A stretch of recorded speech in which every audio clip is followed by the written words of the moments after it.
CTV's Friday Night Football presents live from Lansdowne Park in the nation's capital, the British Columbia Lions versus the Ottawa Rough Riders. It is fall here, folks. The calendar may not say so, but the weather is fall weather for this game between the Western Club from BC and the Eastern Club from Ottawa. And hello, everybody. I'm Bill Stevenson. This BC club has had just a remarkable 2.5 years under head coach Don Matthews. I mean, their record of 29 wins, 9 losses, and 1 tie. Going to the Grey Cup game and losing to the Toronto Argonauts. Then losing out the Western final last year to Winnipeg. And in the standings this year, well, they're away and rolling with a 6-1 mark, 12 points. They can go 4 points ahead of Winnipeg, depending what Winnipeg does in Saskatchewan Sunday with a victory here. But nothing will be complete for Don Matthews and his Lions unless he gets to the Grey Cup and brings the cup back to Vancouver and British Columbia this year. I think in the last 2.5 years, the BC Lions have enjoyed some great successes during the regular season play. We feel this year that we have an excellent football team, probably the best in the last 2.5 years. But we're going to have to be more consistent, offense, defense, and special teams, if we are going to try to repeat our records of the last 2 years and get that ever-eluding Grey Cup that we're all after. Tonight, the Lions are taking on the surprise club of the East without question. Joe Moss's Ottawa Rough Riders, entrenched in second spot, a fine defense, an offense that is getting better. And the future looks better for Moss and his Riders, and they may be very tough for BC tonight.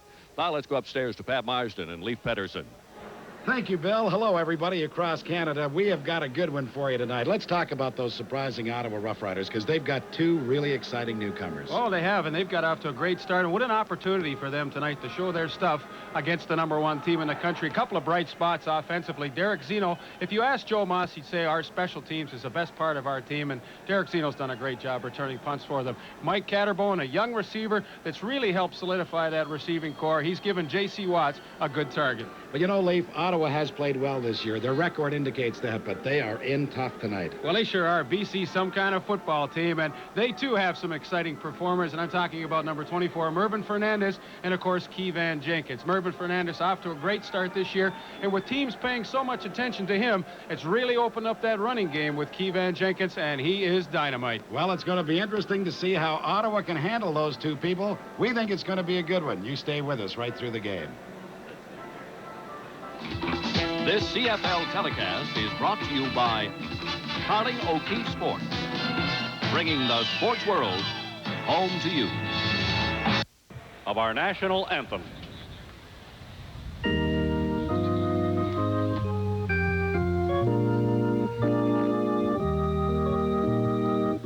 Oh, Canada, our home and native land, true patriot love in all our sons' command.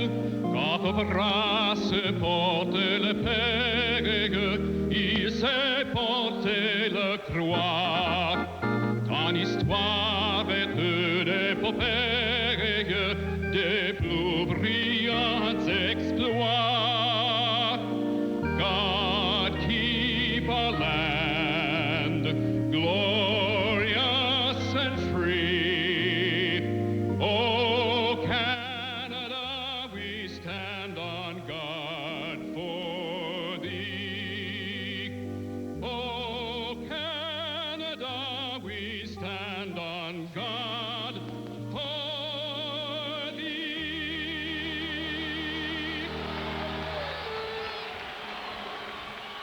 The referee for tonight's game is Bud Ulrich with the rest of his fine cast of officials. Pat, there's a bit of a breeze blowing down here. It may affect some of the punts when they get up in the air. We'll just have to see as the game goes on. But the wind is down considerably from what it was about a half hour ago. All right, Pat, we're ready for the opening kickoff. Well, thank you very much, Bill. There's a look at Darnell Clash, #1, and Keevan Jenkins, #23. These guys can all outfly. I mean, you are looking at some people tonight who can return punts and kickoffs better than anybody else in the CFL. I'm thinking of Zeno with Ottawa, Jenkins and Clash with BC, and I think it's going to be an exciting game. Well, I sure do too, Pat. I've been very impressed with Ottawa this year, and of course the BC Lions have played just error-free football all season long. Well, I think Ottawa's in for a tough night, but let's watch and see as Dean Dorsey kicks it off. This will be Kevin Jenkins from his 10-yard line. And he got to the outside all right, but unfortunately for him, he did step out of bounds at about the 32-yard line, because had he been able to turn it upfield, I don't think anybody would have caught him. But by the time he got to the outside, his momentum was such that it did take him to the hash mark. There's Roy DeWalt, who will start at quarterback. John Henry White and Kevin Jenkins, two of the greats. And the receiving corps, what can you say, except every one of them is outstanding. Well, the key right there is they've got such great balance all the way across the board. And there's the first running play of the ball game. It goes to John Henry White, with Al Washington and Lloyd Lewis, the middle linebacker and the defensive end, numbers 17 and 63 in there. There's the All-Canadian offensive line for the Lions. A couple of big tackles. John Blaine, Brian Hillebrand. We had dinner last night with John Blaine, and he said the team has really come together in their maturity. They're all good pals off the field, and boy, that makes a big difference. The pickup was about 3 yards, so make it 2nd and 7 BC. Boy, DeWalt had a lot of time, and yet despite that, he throws the ball into the turf. This, of course, to me is the key thing for BC. Roy DeWalt has to be the catalyst for what is an outstanding offense if he does his job. Well, that's true, and Don Matthews indicated yesterday at the press conference that through thick or thin, he's going to stick with Roy DeWalt as his #1 quarterback. Only under an emergency would Tim Cowan come in the game. 26 is Derek Zeno. 27 is Mike Catterbone, the two young people we referred to off the top of the show. They're exciting, particularly Zeno, as Lou Pasaglia prepares to punt. But this is a short one, and it lands in the hands of Chris Ziegler. And Ziegler is dropped at the 50-yard line, but Ottawa will take that. They're delighted. The fact that they enjoy this kind of field position after the first series of downs by BC just has got to be very pleasurable for head coach Joe Moss. J.C. Watts, like Roy DeWalt, must perform well here tonight if Ottawa's to have any kind of a chance. A receiving core, you see, that's really been a sore spot the last few years with the Riders. They think they've solidified that with Mike Catterbone. We talked about him earlier, but Derek Zeno also an outstanding slot back. Flag is down as the pass is caught by Wayman Aldridge in BC territory at the 43-yard line, but it will come back, and the penalty will be against the Ottawa Rough Riders. I see Joe's not too happy with that one. I don't know if he could. If Joe survives this season, he's got to be in the greatest shape of any head coach in football, because he is so emotionally. Number 50. It's holding. First on repeated. That's Kevin Powell, the left tackle. When they roll out, he put the grab on James Parker to allow J.C. Watts to get outside. But you're right. I wouldn't like to see Joe Moss on a stress test right now. So they lose the game. They also lose the 10 yards because of the penalty. It's first down and 20 from the Ottawa 40-yard line. Watts unloads it at the final moment to Derek Zeno. And Zeno is brought down after a gain of only 5 by Nelson Martin, the safety number 4. That's a great time to play defense here. When you've got 1st and 20, you can give a little room and watch things happen. But Nelson Martin comes up and does an outstanding job to take care of Derek Zeno coming across the middle. But BC is such a tough defense to go against. You just don't want to give them that added advantage of having long yardage situations. So they actually pick up 6, make it 2nd and 14 at the Ottawa 46-yard line.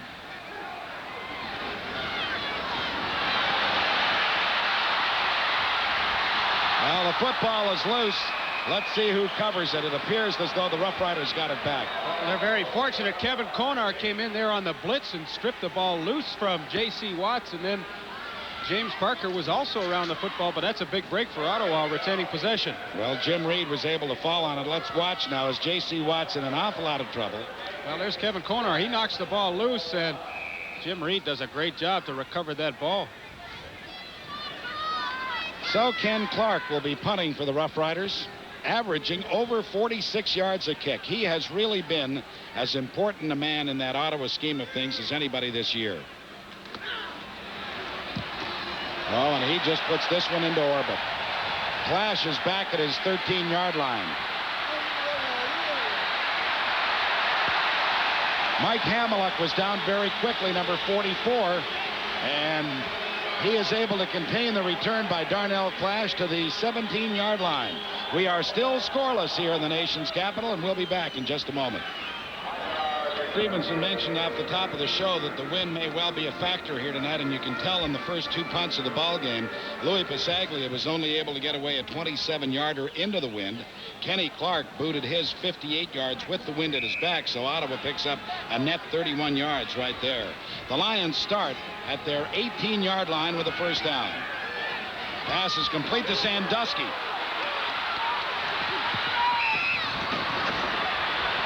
Sandusky was able to evade the tackle by JoJo Heath, finally knocked out by Ricky Barton, but he picks up 31 yards on the pass completion from quarterback Roy DeWalt. In our chat with Donnie Matthews today, he said this is what they were going to do because the Ottawa corners lay off the receivers, throw the quick hitch pass, and then try and make a big gainer out of it. Sandusky does an excellent job.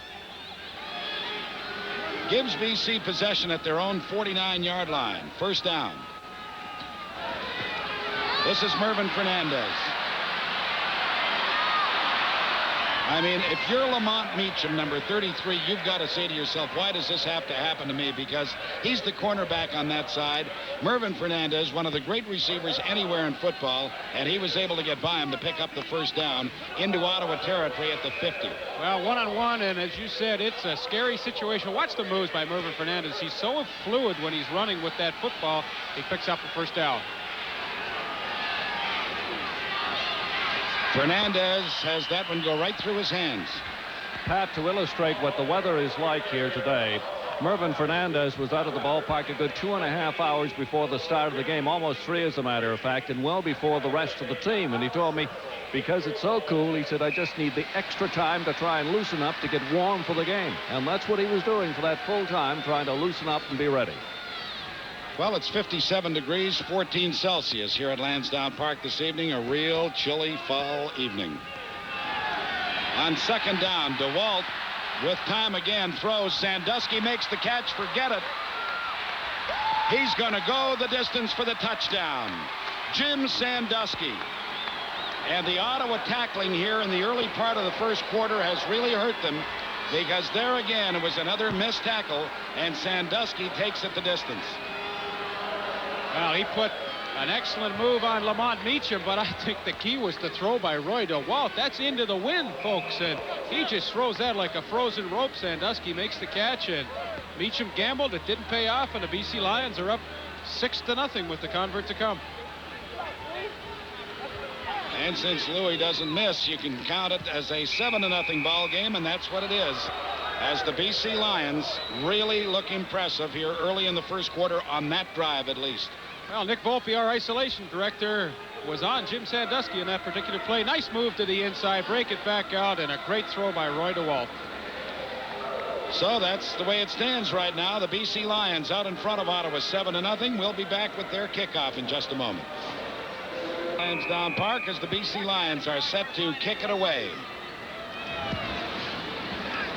This one hangs up in the air and allows Zeno to come to his 16 to take it.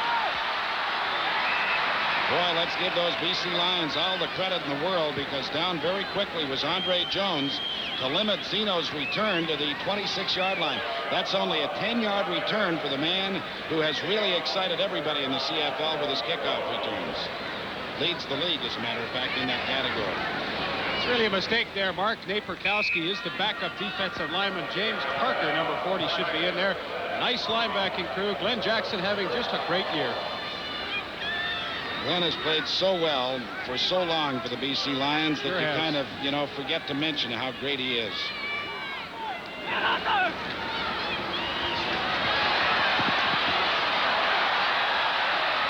Well, Watts did a masterful job to even get the ball away. He was finally looking for number 21 in that Ottawa scheme of things, Lester Brown, but the ball was beyond him. Well, I can't believe Michael Gray didn't come up with the sack there, number 77, the rookie defensive tackle with the Lions. He seemed like he had JC all wrapped up, but couldn't make the play. Now they're trying to straighten things out in that Ottawa defensive backfield, because they've got to play that coverage a little bit tighter. That was too easy on that drive. Ottawa has a 2nd and 10 at their own 26-yard line.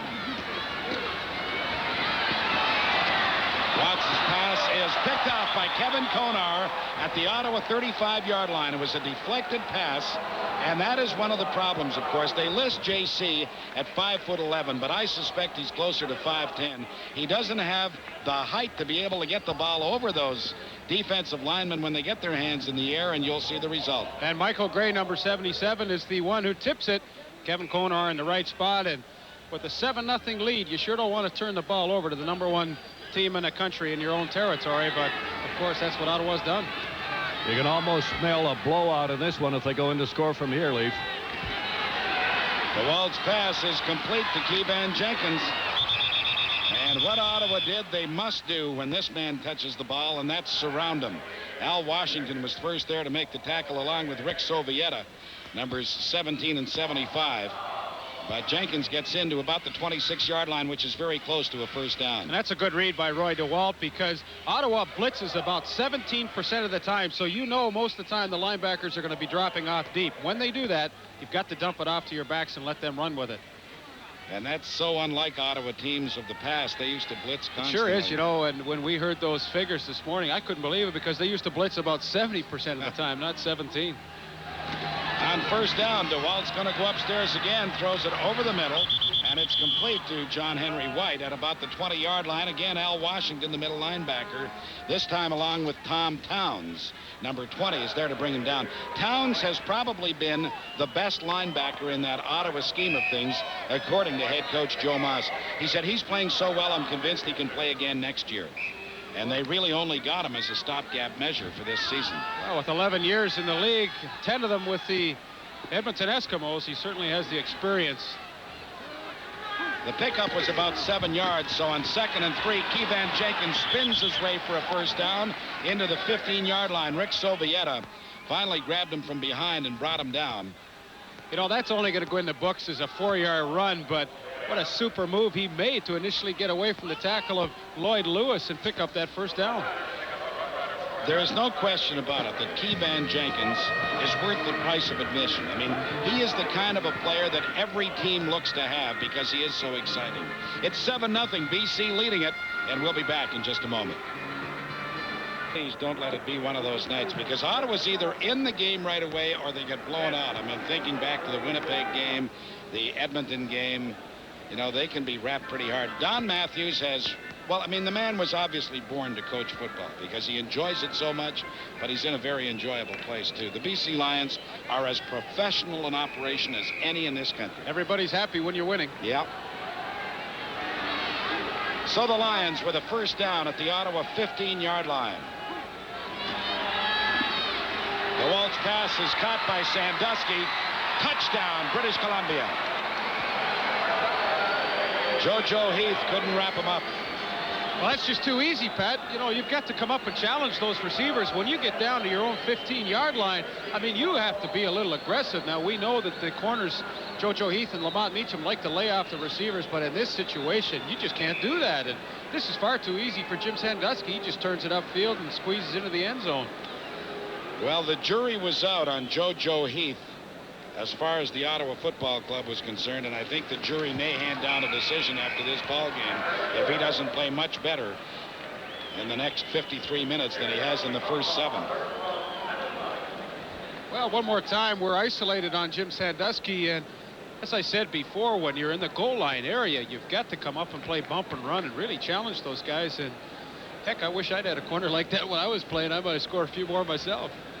Well, it's 14-0 for the Lions, and now this is the critical part of the ball. I mean, you know, you can say this 1,000 times, but this is really critical for Ottawa. I mean, if they don't move the football, this thing, they may need another scoreboard. Well, we've talked about the wind already as a factor in this first quarter, but the BC Lions are working into the wind, and Ottawa enjoys that advantage, and yet find themselves behind 14-0.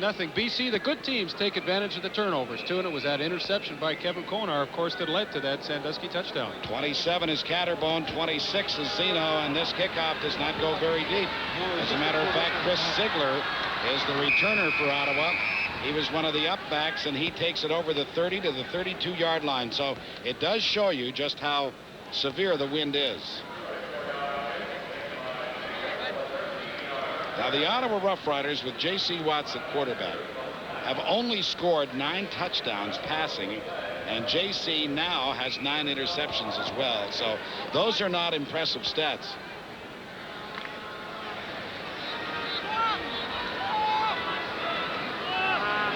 The Rough Riders begin from their 32-yard line.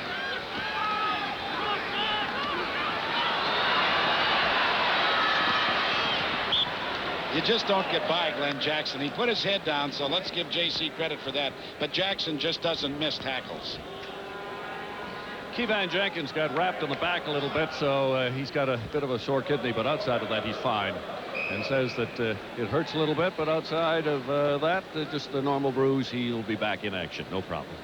Well, we want to see Kevin because he has to be the early favorite for the Shenley Award as the top player in the country. He's off to a great start. The pickup by J.C. Watts was 4 yards, so it's 2nd and 6. The pass is caught by Wayman Aldridge, very close to the first down marker. This is a critical game for Wayman Aldridge as well. Well, let's have a look. Just a quick post coming in, and he makes a good catch. Keith Gooch on the coverage tries to stop him in his tracks, but he gets a good spot, and Ottawa will pick up their initial first down of this first quarter.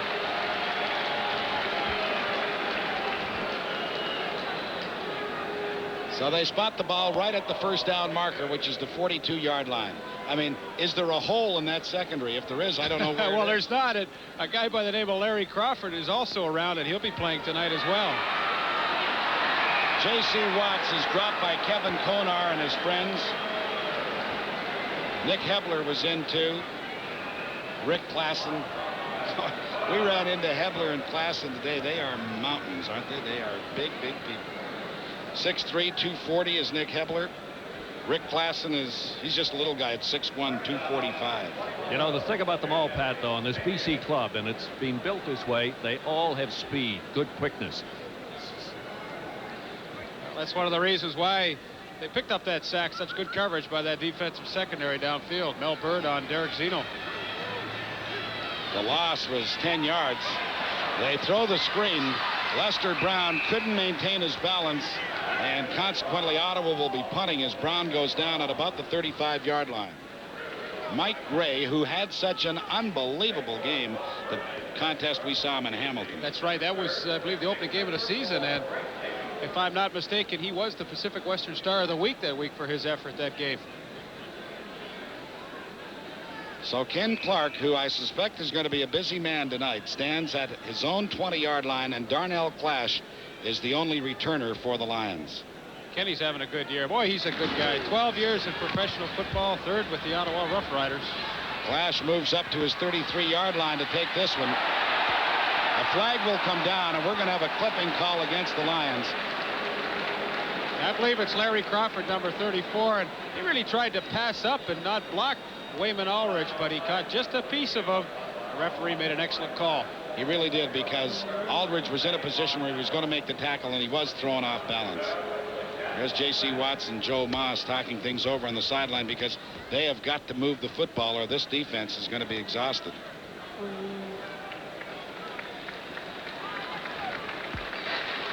Illegal block. BC number 34. First down. Let's talk a little bit about Larry Crawford. Of course, tried to catch on in the NFL, could not make it. There you see the illegal block. Just got enough of him to have it called, but he's back with the BC Lions. The 2 starters are going to be. They're all going to get some playing time tonight. From the 25-yard line, the ball is turned over, and the Rough Riders have recovered it right at the 25. I don't believe that John Henry ever got the ball in his midsection. Let's take a look at it. Looked like he wasn't really even expecting to get it. Well, sure he was, but just never able to hang on to the football, and see if we can pick up who made the recovery. It was Michel Bourgeau, as spotter Bill Marsden points out, number 83 for the Rough Riders. And so Ottawa, desperately needing a break, get one and have possession at the BC 25-yard line.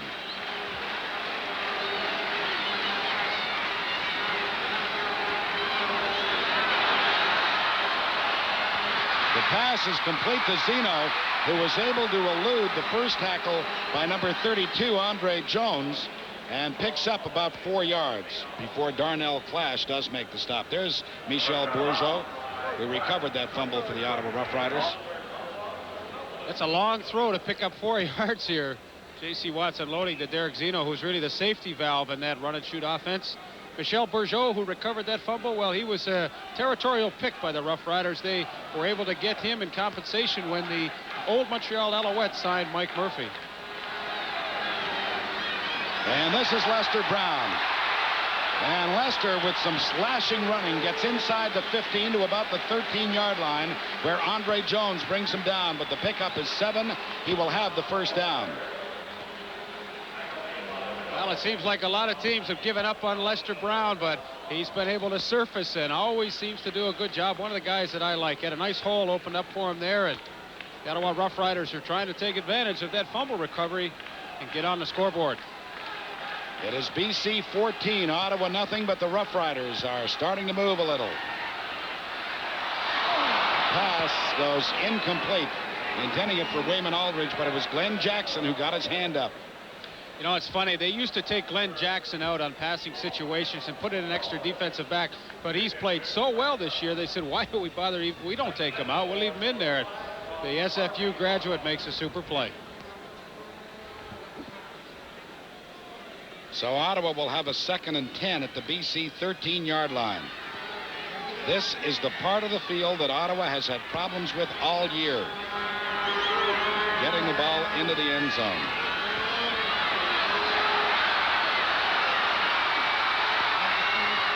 J.C. Watts dives down to about the 5-yard line. He'll be short by a couple of yards.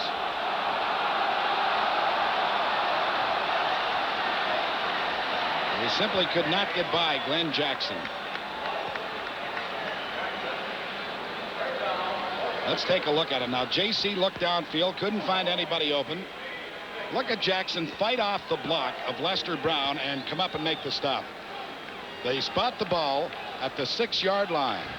So they are 3 yards short, and they are going for it on 3rd and 3. Lester Brown dives. I don't think he picked up a first down, but let's wait and see. Well, BC Lion offense is halfway on the field. They don't think he did either. Well, it's tough to dive for 3 yards. Especially when you're only about 5'9". Boy, they swarmed on him there, that whole BC defense. That's a tough place to pick up 3 yards on the ground against the #1 defense in the country.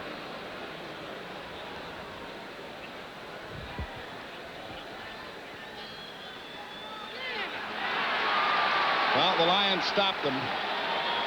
And so a golden opportunity for the Ottawa Rough Riders goes for naught. And, you know, I would think some people would say, oh, well, I mean, on 3rd and 3, why wouldn't you kick the field goal? Joe Moss knows that if they're going to win this football game, they've got to score some touchdowns because it's a cinch BC is going to. Well, the thing is, too, if you don't make it, sorry, Bill, I mean, you've got BC pinned in their own territory going against the wind. You've got to hope your defense comes up and plays tough now.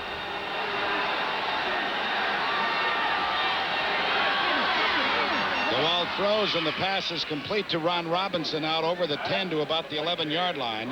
Tom Towns covered him there.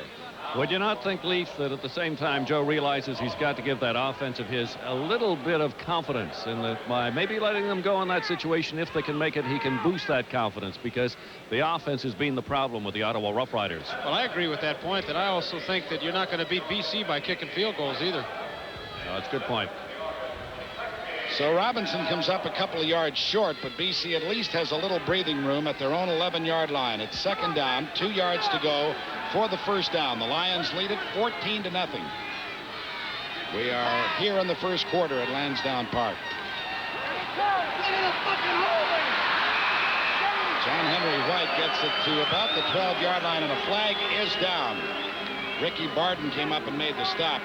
Let me tell you, Ralph Dixon, number 22, the defensive back on the short side of the field, is going to be called for offside. So regardless of whether they're short of the first down, they're going to pick it up anyway.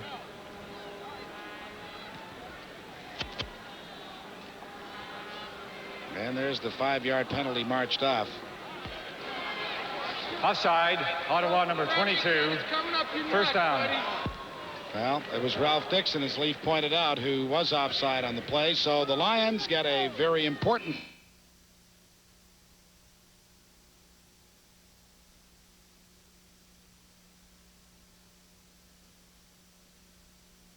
We are experiencing sound difficulties, which will be corrected in just a few moments.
The problems we are experiencing originate with the network.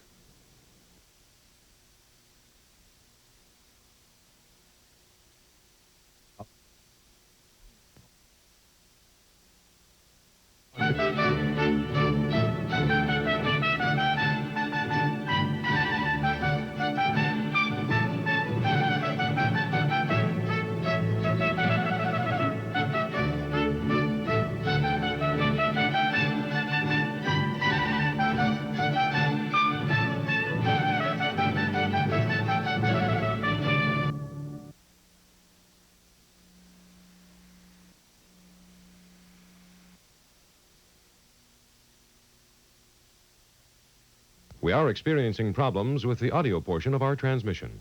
Please do not adjust your set.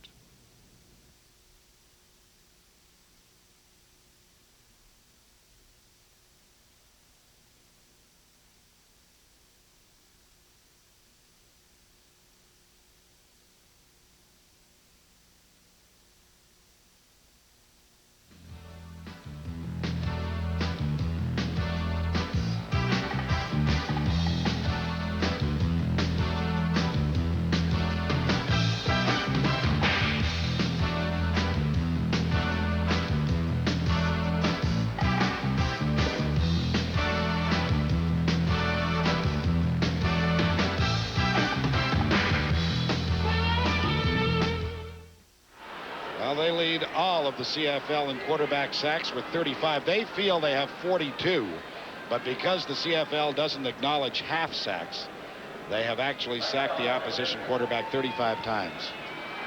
And they have 3 more tonight, so make it 38 on the season. And I guarantee you they're going to be coming right here.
Well, you can't see.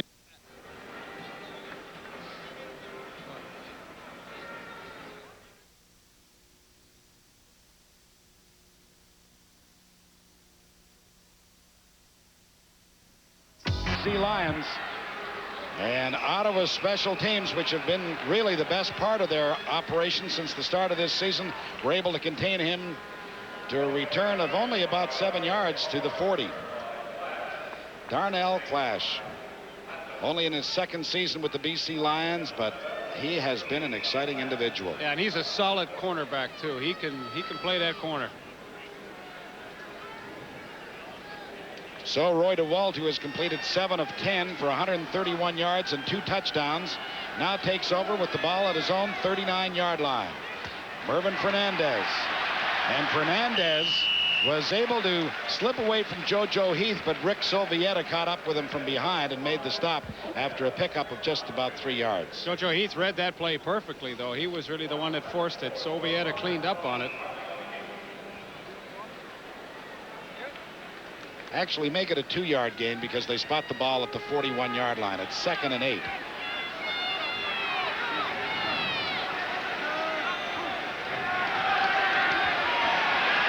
DeWalt's pass is complete to Keevan Jenkins. There's a flag down in the area where sometimes you get roughing penalties against the Ottawa Rough Riders, and that's what it's going to be. They roughed up Roy DeWalt. Ottawa's really making some critical mistakes in this first half that's costing them. A holding penalty cost them a first down early in the game, and an interception by Kevin Konar. Now a roughing penalty when really the ball had gone is really hurting. That's an extra 15 yards that you just can't give BC. Major foul, roughing the passer, Ottawa number 63, first down.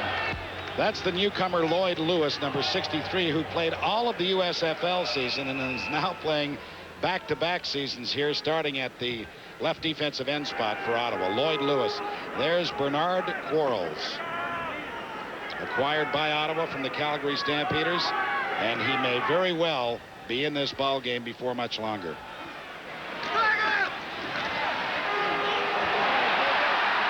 JoJo Heath chased that one down. Mervyn Fernandez pulled up. Obviously there was a little bit of misreading there on somebody's part, either DeWalt or Fernandez. Well, they had the safety blitz coming with Ricky Barden, and Roy DeWalt read that and figured he had one-on-one out there with Mervyn. Went for the home run, but miscommunication, Pat, as you said. You know, if you're the Ottawa Rough Riders and you come into this game against the top team in the country, you've got to say to yourself, we have to play error-free football if we want a chance to win, and so far that just hasn't been the case. So it's 2nd and 10 BC at the Ottawa 46. And DeWalt gets to about the 44, but there is a flag down in the Ottawa secondary.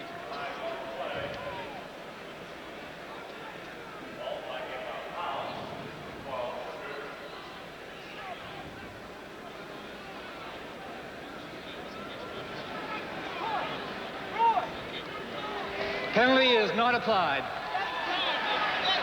Okay, we got 3rd down here. So because DeWalt only picked up a couple of yards, it makes it 3rd and 8. Louis Pasaglia comes out onto the field. Well, we have a situation as you look at the head coach, Don Matthews, where he's a little concerned because after 5 straight wins, they lost to Calgary. He said, people said, what's wrong with us after our slight win over Hamilton? And he said, I was concerned. He said, the players had self-evaluation. And he said, versus Hamilton, I couldn't accept the way we played. So you know that Ottawa's in tough because BC feels they've got something to prove tonight. Pasaglia's field goal is good. Just made it over the bar from 50 yards out. The BC Lions are out in front of the Ottawa Rough Riders 17-3, and we'll be back in just a moment. Well, as you take a look at the new quarterback for the Ottawa Rough Riders, Bernard Quarles, let me tell you that Louis Pasaglia's 50-yard successful field goal is not his longest of this season. He had one earlier in the year for 54 yards. But Bernard Quarles, this is not really surprising because Joe Moss told me yesterday if JC doesn't get the job done early, I'm going to Quarles, who has a much better arm. So Ottawa starts from their own 35-yard line. Again, this one is batted down. by Ty Cruz, the middle linebacker, and we've got a flag down. We're going to have a roughing penalty against the BC Lions. Yeah, Rick Klassen came in a little late, and he's the one that's going to get called. And I like this call because they've got to protect those quarterbacks, and the officials are desperately trying to do that. Major foul, roughing the passer, BC number 90, first down. Well, they called it on Rick Klassen, number 90. Well, here you see Quarles has released the football, and Ty Cruz should have picked that off. You couldn't quite see the roughing call, but I guarantee you it took place. Ottawa, with the benefit of that 15-yard penalty, now have possession at their own 50. Well, Quarles looked, there was nobody open, and he's dropped by Mike Gray, number 77, the right defensive tackle. That BC front four is having a heck of a first half, really putting a lot of pressure on both Ottawa quarterbacks. Mike Gray, a sack right there, and tipped the ball that Konar intercepted, so he's playing like we saw him back in Hamilton. Mike had 10.5 sacks coming into this ball game. And he registers another one right there. The loss is only a yard, so make it 2nd and 11 Ottawa at their 49. And again, Quarles is dropped, and by guess who? Mike Gray. Second time in a row. As Joe Moss says, the Lions play get the quarterback. That's their whole ball game, and boy, they've been getting them tonight.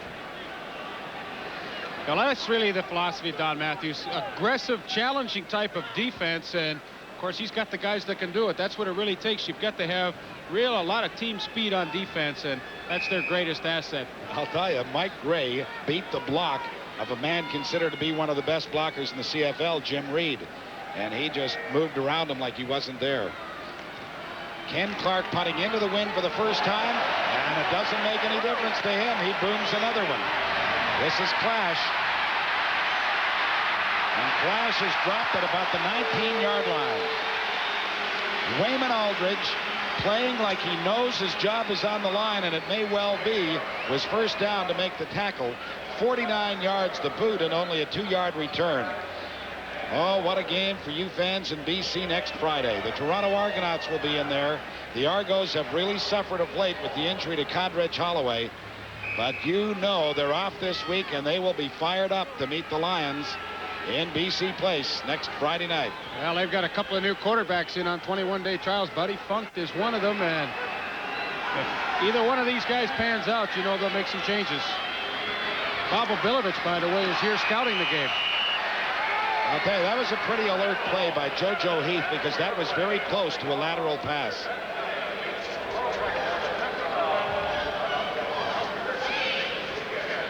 Let's take a look at this. This is very, very close.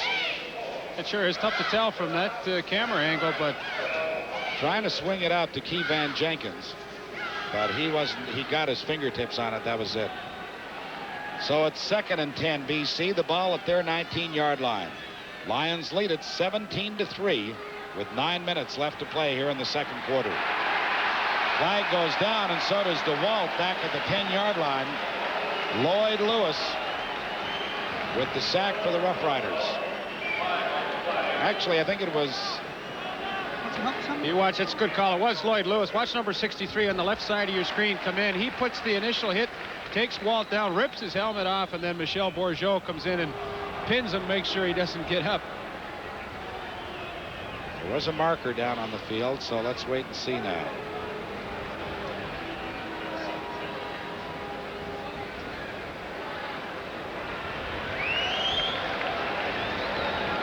It's tough sometimes to stand in that pocket. Offside, Ottawa. Holding BC. So the difference, of course, is 5 yards. Ball is pushed back to the 14-yard line. They'll repeat second down.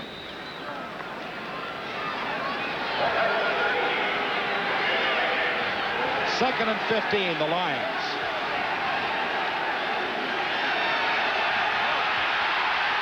DeWalt dropped the football because of the pressure by Lloyd Lewis once again. He just jerked the ball right out of his hands. But fortunately for BC, DeWalt was able to fall on it. Let's watch Lloyd Lewis, number 63. That's a great job. He's working on number 61, Brian Illebrennen, for the second play in a row, able to get by him. and come up with the big play, stripping the ball loose. And this Ottawa defense seems a little more charged up in the second quarter. Derek Zeno, who is second only to Darnell Clash of BC in punt returns, is back to return this one for Ottawa. Has to chase it down at the BC 53. The flag is down as Zeno gets inside the 40 to about the 38-yard line. And we'll find out what the penalty marker is about when we come back. The Lions are leading at 17-3, and we'll return in a moment. Ottawa clipping was called against Mike McIntyre, and so the ball is back at the Ottawa 50 instead of being inside the BC 40. There's a look at the penalty situation. Ottawa 5 for 50, the Lions 3 for 35. And the Ottawa penalties have really been critical because it eliminated their first offensive play. It is cut back here on a big return by Derek Zeno, but Ottawa is at their own 50. With a first down, Bernard Quarles with the handoff to Lester Brown. Lester crosses midfield into BC territory before Ty Cruz, number 91, the middle linebacker, is there to bring him down. Lester Brown had that 137-yard game against the BC Lions, or rather against the Toronto Argonauts in the last game for the Ottawa Rough Riders. So we asked Joe Moss about the rushing, if he was going to do a lot more running with Lester. He said, well, he said, what Lester did against Toronto, he said, that may be more running we do the whole rest of the year. Bernard Quarles ran that time, hoping to pick up the first down before Mike Gray made the tackle.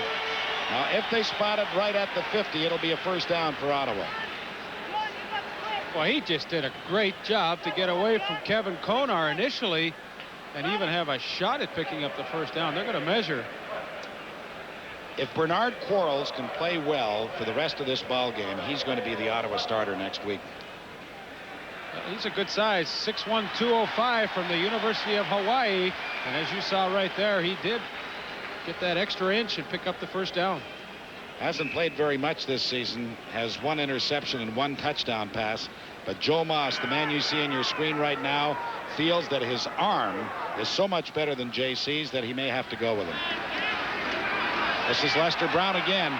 And Lester was hoping to slide to the outside, but Ty Cruz, the middle linebacker, had him and just wouldn't let him get away. Well, in that 4-3 defense, that's what you want your middle linebacker to do. He's the guy that's got to make those plays, and he read it perfectly. When Lester slashed it to the outside, Ty Cruz was there immediately, made the stop. 7 minutes, 5 seconds left to play in the first half. The BC Lions put a couple of impressive drives together. They resulted in touchdown passes to Jim Sandusky. As you look at J.C. Watts on the sidelines, he's been a disappointment this year. This is Wayman Aldridge. Aldridge did an excellent job following his blocks, picks up the first down for Ottawa, and gets to the BC 37 before Melvin Bird, number 10, was there to bring him down. Well, let's have a close look at Wayman Aldridge. It's the quick screen to the wide receiver. Watch number 50, Kevin Powell, get out. He gets a block. Mike Hamelick out in front, and that's a really well-executed offensive play. Mel Bird just slightly shaken up on the play, so that means that Larry Crawford will come in there. Aldridge this evening has caught 4 passes for 56 yards. Yeah, he's looked good. He's looked good on special teams, too. Made a couple of tackles, and it's tough to see Mel Bird come out of the ball game, but you sure don't hurt yourself when you can put a guy like Larry Crawford in to replace him. Well, you talk about depth, though. Oh. I mean, they are just loaded at every position. Well, the guys that they have in the reserve list are pretty awesome, too. Flag is down. Quarles was thrown to the turf, but they will rule that he was in the grasp of the defender, and a holding penalty is also going to be charged against Ottawa, but the Lions will decline it. Nick Hebler was there to make the stop. Well, time and time again, BC just comes up with the big plays on defense. Holding, Ottawa number 50, decline, second down. It's Kevin Powell once again, number 50. He's at the top of your screen, left-hand side. Let's have a look. He's working against Glenn Jackson on the blitz, and you can't see the holding call, but really didn't make much difference, as once again that BC front four puts a lot of pressure on the Ottawa quarterbacks. Boy, you talk about pressure. That's the 6th sack already, and we still have 6 minutes left to play in the first half. Well, these guys like Nick Hebler and Rick Klassen, they've just got great desire to want to get to the quarterback. Quarles' pass is complete to Mark Barouse. And Barouse fumbles the football. The Lions recover it. Darnell Clash who's always around the ball in any event, is there to make the recovery for the Lions. Well, there you see the disappointment on the face of head coach Joe Moss. He can't believe it, and they set up a pretty good play here to the slot back Mark Bruce. At least they put themselves into field goal range with this, but he coughs it up, and Darnell Clash very alert as he comes up for the recovery. But that cost them a shot at 3 points. You know, they weren't going to pick up the first down, but you made a point earlier, and you're so right. For Ottawa to win this football game, they cannot make mistakes, but they have made some, and as a result, they trail by 14 points. DeWalt going deep for John Pancratz. He makes the catch inside the Ottawa 30 to the 28-yard line. But there is a penalty marker on the field. Gee, DeWalt threw that ball nicely, though. That was a great play, too. You know, they faked the quick screen to Mervyn Fernandez and just wheeled Pancratz up the field. Unfortunately, it's going to be called back, but just a variation off that quick screen to the wide receiver. Very effective. Holding, BC number 54, first down repeated. Glenn Leonard, the right guard, number 54. And there's a look at Mel Bird being attended to on the sidelines. It's the left arm. As a matter of fact, it's the elbow, and they're just giving it a little extra protection, putting some tape on. Mel will be going back in action, so it is not serious. Thank you, Bill Stevenson. It's first down and 20 for the Lions at their own 28. Now the screen is set up for John Henry White. And John Henry rambles very close to the first down marker at about the 48-yard line before Ricky Barden was there to bring him down. You talk about execution on offense. They faked the trap to Keevan Jenkins and then set up a screen. Roy DeWalt really running that team efficiently. And now the Ottawa Rough Rider offense trying to devise a scheme to keep those big defensive linemen of the BC Lions out of the face of the Ottawa quarterback. Bob Swift, former great player in the CFL with Toronto, Winnipeg, BC. Started out as a fullback, Pat, with these BC Lions, and he was a pretty good one. He certainly was. It's second down and inches. DeWalt keeps it himself, has the first down as he gets to about the 49-yard line. Well, you know you're getting offensive production when you can have a 1st and 20 and pick it up as easily as they did. But, you know, the entire BC Lion operation is first rate. I mean, Bobby Ackles and his people in BC run a truly professional operation. Their practice facilities are great. Yeah, that's a great complex they put together out at Surrey, and you know, that rubs off on the players. They've got a lot of pride in the organization, and they really feel good about being a BC Lion. DeWalt's pass was a little bit low, and so it goes incomplete. Talking about Bobby Ackles, as you two were, who is the fine general manager of the BC Lions. You know, Bobby passed in total number of games as the general manager for the BC Lions, the old record held by Herb Capozzi, who's a friend of all of ours, of course. 161 games against Hamilton, and this is his 162nd game as far as the general manager of the BC Lions is concerned for Bobby. His 10th year as the GM, and he certainly deserves congratulations for a fine job. He sure does. A flag is down. DeWalt's pass goes incomplete. It was trapped at about the 53-yard line by Pancratz. But there is a penalty marker back at the line of scrimmage, holding against BC. See a lot of holding calls tonight. Ronnie Robinson, the injured BC Lion receiver, didn't really see what happened to him, but seems like he's in a lot of pain. But once again, BC number 65 decline, third down. Gerald Roper, number 65, the left guard, is called for holding, but Ottawa declines it, and that will set up a 3rd and 10. You know that the BC Lions are starting balloting for an all-time all-star team of the BC club since they first started in 1954. Boy, that brings back a flood of memories to me when you start thinking of the great players and you start looking at the great ones that'll be in Saskatchewan tonight. As a matter of fact, for the full weekend, they have Winnipeg and Saskatchewan. We're doing that game Sunday afternoon, but the all-time Rough Rider team is on hand for that one. And Leaf, I know you're looking forward to it. Hey, I can't wait to get out there. There's going to be a lot of good friends and camaraderie take place this weekend in Regina, and we're lucky we're going to be out there televising that game. And Of course, we're going to show you that on Sunday afternoon, the all-time Rough Rider team. And I don't think we'd be giving away any secrets if we said that Ron Lancaster had a good shot at being the quarterback. George Reed did. Yeah. But you know what I was going to say about that Winnipeg-Saskatchewan? It really is one of the great rivalries in the CFL. Boy, I sure remember playing those Labor Day games, and whenever Winnipeg came to town on that September Sunday, it always made for a great game. And I don't think this one's going to be any different because the Saskatchewan Roughriders look so good in their last win. And of course, Winnipeg at 5-2 is playing well. They'll probably have their all-time record crowd. The place is completely sold out and has been for a week. Yeah, that's right. Basaglia's punt bounces in front of Zeno, who takes it at the 14-yard line. Catterbone throws the block for him. But Zeno is only able to get out over the 25 to about the 26 or 27-yard line. So the BC Lions continue to lead the Ottawa Rough Riders 17-3 with 3:09 left to play in the first half. We'll be back in a moment. With a helmet, so he's put an extra pad on. He says it just hurts a little bit, and now he's running it off, and he'll be going back in action. Bernard Quarles was forced to keep the ball himself, and by the time he elected to run it, he gets back to the line of scrimmage no further. Quarles starting his third season in pro football. As Leaf mentioned, he's from the University of Hawaii. He's 25 years of age. But the big thing that he's got over JC, he has two big things, really. His height at 6'1", and the fact that he's got a real gun. He was never able to use that effectively, though, Pat, with the Calgary Stampeders, and they finally gave up on him. Yeah, that's quite true. Quarterbacks are tough to come by. Flicks it out there to Derek Zeno, and Zeno broke a tackle and got to the 35-yard line, which is going to leave him a couple of yards short.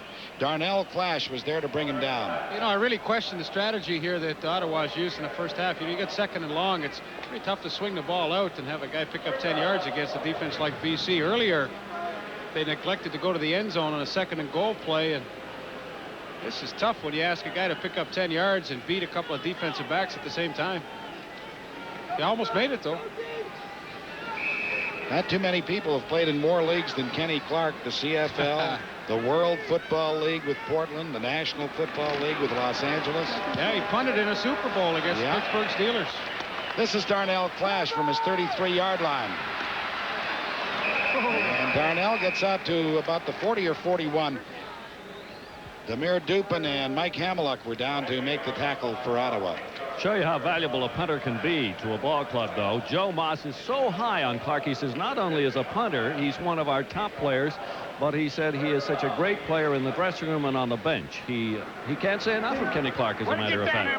Well, Bill, I can attest to that because he was a teammate of mine in Hamilton. And what Joe Moss is saying when he talks about Ken Clark's being valuable, he just keeps the guys loose. He's a comedian, and he's the prankster on the club. And that's really important to have a guy like that to keep the young guys loose, not let them get too uptight.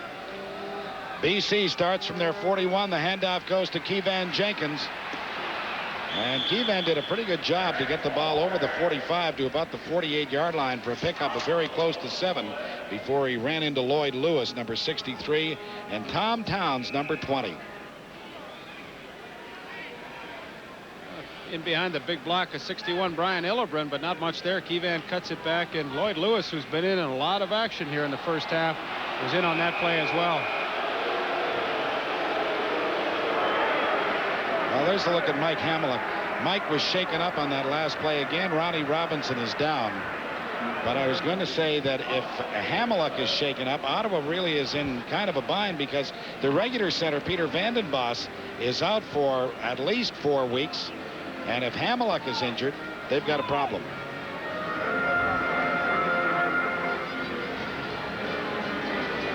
Following tonight's game, the Carling O'Keefe Sports Game Stars will receive a Royal Canadian Mint 1-ounce gold coin presented by Kodak, makers of the new 8mm Codavision video systems featuring the portable all-in-one camera and recorder from Kodak.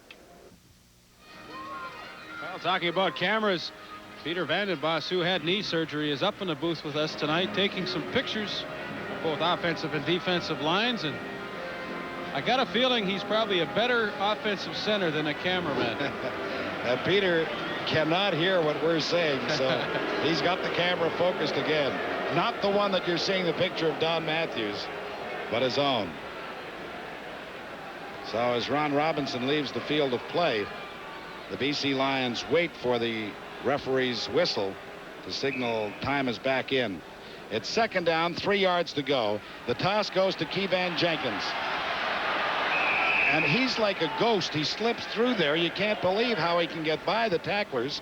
And he ends up at the Ottawa 50-yard line for another first down for the BC Lions. Now, John Henry White, his blocking partner, got out in front and does a good job. But watch the explosion at the end of this run. He just cuts up through that hole, puts the shoulders down, and picks up the necessary yards. You know, he's what coaches say, a guy who runs a lot tougher than his size. He was running like a 220-pounder right there. And when you talk about his size, they claim he's 5'10 and 180. But there's suspicion that he might not be quite That's 5'10. those media book figures every year. That I don't think he's much bigger than you, Pat. I used to be about 5'10 then. I mean in height. This is Keevan Jenkins again. And Jenkins is inside the 50 to about the 47 or 48-yard line. Ottawa did a pretty good job of closing it down. Al Washington was there. Let's go to Bill Stevenson. They report on Mike Hamelick, center for the Ottawa Rough Riders, as he bruised the elbow, and he will be able to go in and play center. As you pointed out, Pat, without Hamelick, they're in trouble for a backup man, but they're not going to need one. Hamelick will be able to return. It's second down, 8 yards to go. Lions, the ball at the Ottawa 48. BC out in front, 17-3 as we wind down the first half. Sandusky made a terrific adjustment to the football. He turned both ways and then finally gathered it in inside the 25-yard line. Wow, this is something you just don't teach, Pat. You're absolutely right. He does everything possible to make this catch, looking over the outside shoulder, and DeWalt had to throw it into a hole, into an area between the defensive backs, and he comes up with the outstanding play. Already 2 touchdowns in this first half. Another great catch. And picks up 24 yards for the Lions. The injured BC player is Glenn Leonard, the right guard. You know, that play really demonstrates the abilities of Roy DeWalt. He knew he had to throw it into that one area to have a chance to make the completion. He threw it in, and he knew that Sandusky was the kind of receiver that could make that adjustment. And, you know, you talk about Sandusky. He's caught 4 passes tonight for 120 yards and 2 touchdowns. I mean, and when we're thinking of our Carling O'Keefe game stars, he certainly is going to get a lot of consideration. And this Monday in Calgary, there's another game that we talk about rivalries. Edmonton and Calgary, another great rivalry. You know, a lot of people in the Toronto area think that it's only Toronto and Hamilton that have rivalries. Winnipeg, Regina, Saskatchewan, that's a rivalry. This one is another great one. Ottawa and Montreal, the same thing. And that, of course, is what makes the CFL so interesting. Well, if Joe Barnes can get his form back from that big upset win in BC Place a few weeks ago, it's going to be some ball game. Matt Dunnigan having a great year rushing with the football.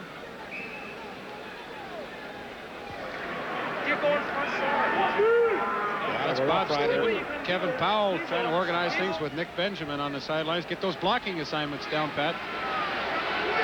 The ball is at the 25-yard line. First down, Lions. DeWalt fires it out there for Fernandez, who tried to make a one-handed catch, but was unable to do so. Ron Robinson says he got a dirty shot as far as he was concerned from Ricky Barton. He says it was a cheap shot. He said, I wasn't expecting it or looking for it. He said, I should have known better. And so he's had to put some ice on that thigh, and he says we'll have the doctor have a look at it at halftime. I'm not sure if I'll be able to come back in the second half or not. We'll have to wait and see. Halftime will be 1 minute and 13 seconds from now. Second down, BC. The ball at the Ottawa 24.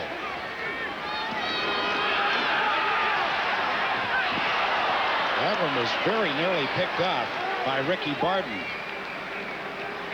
Really made an excellent play, breaking on that football, read the pattern, and stopped the completion.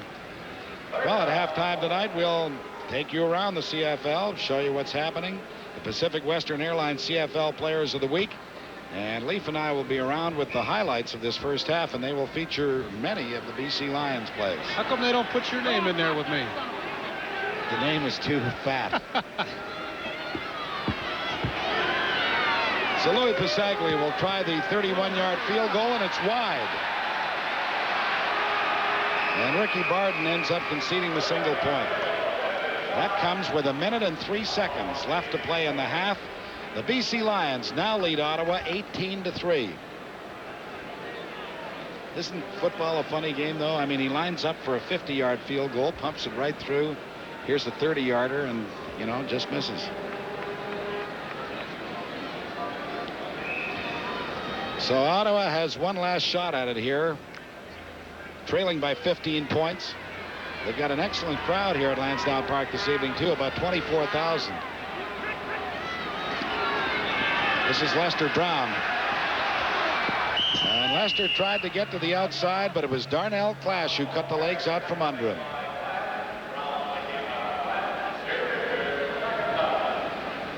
You know, you hate to keep praising and praising one operation, but the BC Lions, I mean, you look at their club and you say, they have to be the odds-on favorite to win it all. No question about it. You know, when you prepare for a team, you always look at some area that you might try and exploit.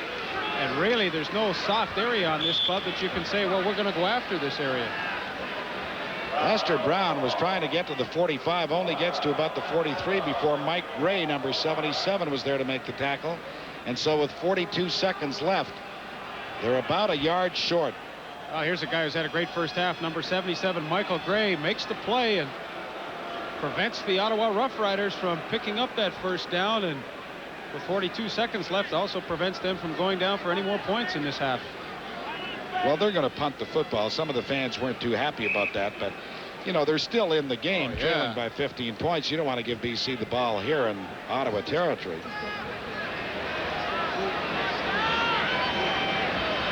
Don't jump! Another good punt by Clark. Misses Clash from his 25-yard line. Mike Hamelick was there to grab him around the legs as he got to the 34. And so with just 20 seconds left on the clock, Roy DeWalt and that BC offense comes out once again. You know, apart from those back-to-back touchdowns that they scored within about 3 or 4 minutes of each other, Ottawa's done a pretty good job in shutting down the line. Oh, they sure have. Well, that's what you always hope when you're playing against a really good team, that your defense plays well and gives you a shot to stay in the game, and the Ottawa defense has done that.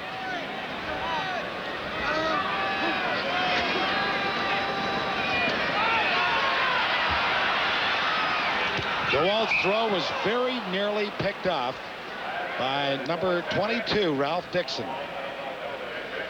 I think Roy DeWalt was trying to throw that thing away, and he didn't see Ralph Dixon along the sidelines there, and he almost came up with the interception. What a play that would have been. Here it is. I think he's just trying to get it out of bounds, but Ralph Dixon almost came up with it. Ralph's been around a few teams, started with Edmonton, went to Toronto, and then, of course, came to the Ottawa Rough Riders in the preseason. Has a couple of interceptions this year, was trying for number 3 there. 14 seconds left on the clock. And they run the little draw play to Keeban Jenkins, who gets out to the 42, 43-yard line with 10 seconds left. They won't have to punt here because the clock will start the moment the referee walks away from the ball. Well, I think Ottawa can call a timeout and make them punt, and which they have exactly done. Yeah. That's a good move by Joe Moss. Well, sure. He's hoping that maybe Zeno can return one all the way. Or they're going to put 11 guys up there and block it. Except I noticed that Catterbone is back with him. You know, it seems like every year a guy comes into the league that electrifies everybody with punt returns and so forth. We saw Darnell Clash do that last year for BC as well as this year. Now it's number 26, Derek Zeno, for the Ottawa Rough Riders, who's provided that. Rufus Crawford had the big year in Hamilton last year with setting a new CFL total yardage record. Clash is the leading punt returner in the CFL this season, but right behind him is Derek Zeno. Coming into the game, it was 526 yards for Clash, 431 for Zeno, but the number of returns, there was great discrepancy there. Clash had returned 50 and Zeno just 34.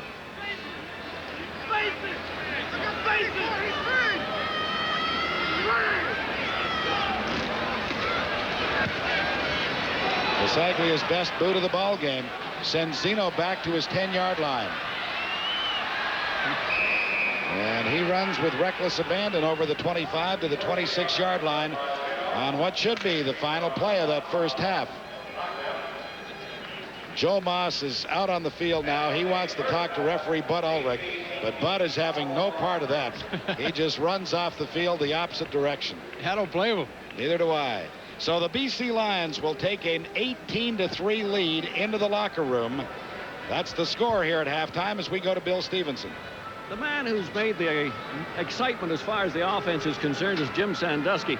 Jim, you've got touchdowns number 4 and 5 tonight. That just puts you 2 behind, as a matter of fact, Merv Fernandez. Yeah, it's a great privilege, and thank the Lord for everything he's given me. And, you know, tonight they've gave us the outside, and we're taking advantage of it. Is that how those 2 touchdowns came about, strictly outside plays? Well, the first one definitely did, and the second one was just designed to be just a quick hitting play, you know, to get close to the goal line and have our big team run it in. But I was fortunate enough to get in there and score. Jim, do you feel a little heat on you, not just you, but the entire offense, because of the fact that you haven't been generating as much offense as the fans expected you to in the last 2 games especially?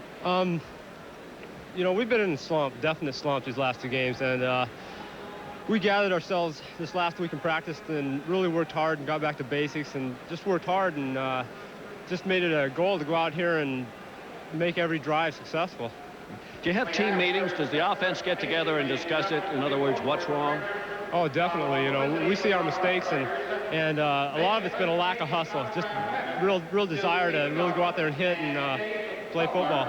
Jim, after a disappointing year last year when you had the injury and everything, this is your year. You're coming along well, and you must be quite pleased with it. It feels really good. After last year, I came out, you know, really disappointed and worked hard really in the off season, and came into camp, and everything I worked hard for has been paying off. You must have somebody you'd like to say hello to. Yeah, my wife's grandmother's having surgery, and I'd like to wish her the best of luck, and hi to Mom and Dad and everybody back home in Othello. All right, Jim Sandusky, thank you very much. So with the score at the present time, 18 for the BC Lions and 3 for the Ottawa Rough Riders, this is CTV's Friday Night Football.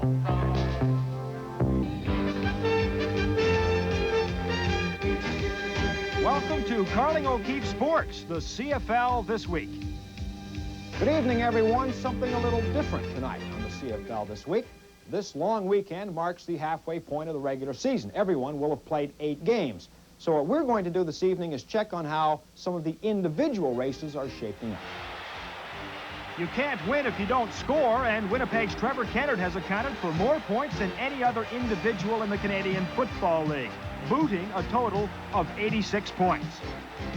Running the ball has come back in fashion. BC's Keevan Jenkins leads in yards gained along the ground, 684 for a 6.6-yard average and 6 touchdowns.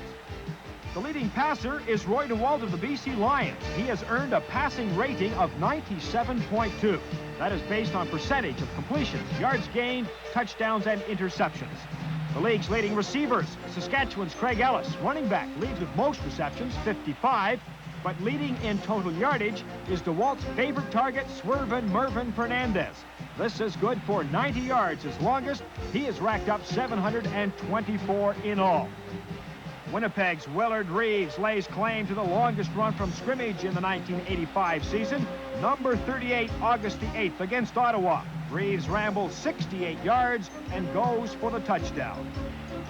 And then just 2 days later, Joe Pow is throwing against the Tiger Cats, and Paul Bennett steps into the ball at the Hamilton 1-yard line.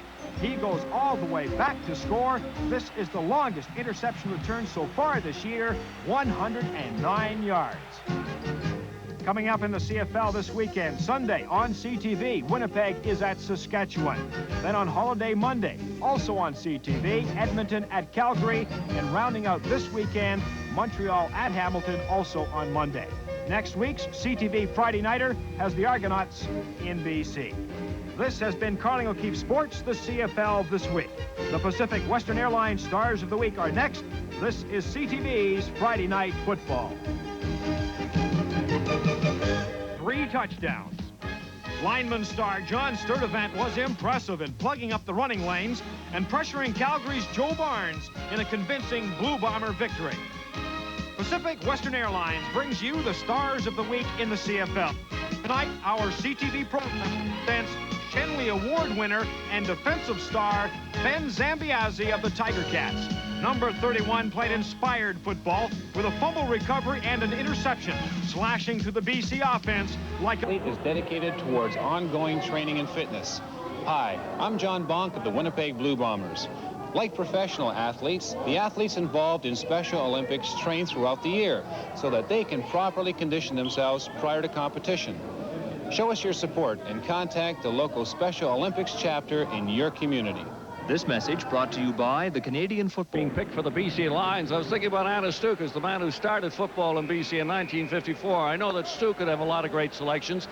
Stu, people like Arnie Weinmeister, Willie Fleming, Tom Brown, they got to be automatic selections. How about Norm Fieldgate? We used to call him the Mouse before he was a respected businessman.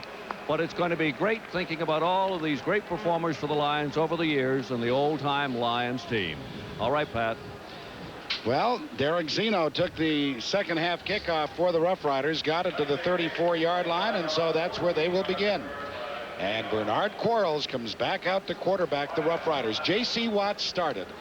Was very ineffective, really, and Joe Moss didn't hesitate. He went right to Bernard Quarles. And if Quarles can do anything in this second half, I suspect he's going to be the Ottawa starting quarterback.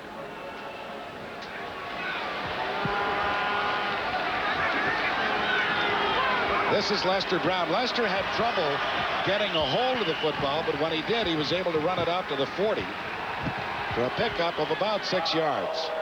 Kevin Konar, number 31, was there to bring him down. Well, trying to get Lester Brown some running room here. Juggled it a little bit, but he does pick up some pretty good yardage. But you know, Pat, you made an interesting point in our highlight segment. You said Ottawa's defense really has kept them in the game, and our statistician Bobby Layton points out that of their 219 yards in total offense, BC got 140 in the first quarter, and then Ottawa shut them down only 79, so they have done a good job. And there's a pretty good job by that BC Lion defense, too, because Lester Brown was going looking for a first down, but he never got it. He's short by a couple of yards. Rick Klassen and Nick Hebler just shut down that side of the BC defense. And so Bernard Quarles in the offensive unit leaves. Kenny Clark is back in to punt. Had 5 of them already, but averaging 47 yards, which is very close to his season average. You know, it's not a very nice night for the latter part of August, but it's a perfect night to play football. The players have got to enjoy it. Flag is down. Darnell Clash on the run at the 26. And Clash with a brilliant return is out over the 50 to about the 53-yard line before Bob Stephen, number 56, was there to bring him down. But there was a marker on the field.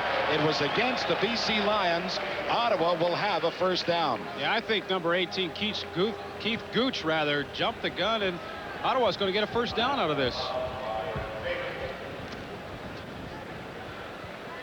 We'll wait for Bud Ulrich to tell us, but they are going to pick up a first down. Outside, BC number 18, first down. Well, as Leaf pointed out, it is Keith Gooch, number 18, offside. Ottawa keeps the football. Hey, that's a nice break to start the third quarter.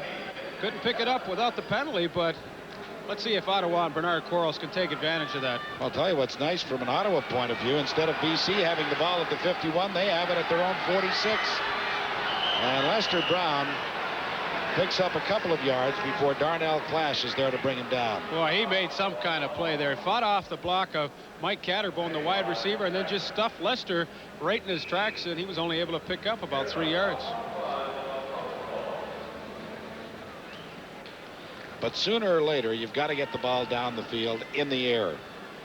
And let's see if Ottawa can do it right now. They are 2nd and 7 at their own 49-yard line. And they're all coming, too.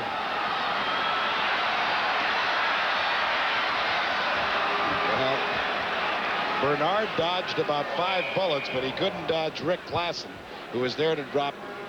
That's the 7th sack of the evening for the BC Lions defense. You know, it's interesting. A lot of quarterbacks, when they see and feel that blitz coming, they're thinking, great, I got 1-on-1 downfield. I'm going to have to pick out the right guy and get it to him. I think with the BC defense coming at you, all the quarterback's thinking about is how fast can I try and get away from this, and he doesn't even have time to think about throwing downfield. The Ottawa offensive unit has given up 31 sacks this season, and 7 more tonight for a total of 38. 31 coming into the game and then 7 more tonight. Oh, what a punt by Ken Clark. Sandusky is all the way back to his 4-yard line. And Sandusky with a very good return up over the 20 to the 24 before he runs into Jim Reed. And when we come back, the Lions will have the football. They lead the Rough Riders 18-3. Eliminate the awarding of a single point except on converts. If you think they should eliminate it, dial 1-900-720-3720. If you don't think that they should eliminate it, vote no. 1-900-720-4720. There is a 50-cent service charge. I like our question last week. Should there be a 10th team? 96% said yes. No indecisiveness there at all. BC starts from their 24-yard line. Kevan Jenkins gets to the 25, not much further. He was covered by Al Washington after Greg Marshall, 66, had made the tackle. Pat, Glenn Leonhardt, offensive guard, is not in the lineup now. He was hit just before the end of the first half and knocked a little dizzy, and so they're going to rest him for a bit before they put him back in action. Take a look and see who's in there, Leaf. I believe it's number 69, Flowers. DeWalt under pressure fires complete to John Pankratz at the 35, and that'll be a BC Lion first down. DeWalt just drilled it in there. And Pankratz, the graduate from Simon Fraser, makes his first catch of the evening, his 24th of the season. Well, Roy DeWalt gets the excellent protection there, and in for Glenn Leonhardt is number 69, Jamie Buis. But they did a good job giving him lots of time to throw, and Roy DeWalt did a good job.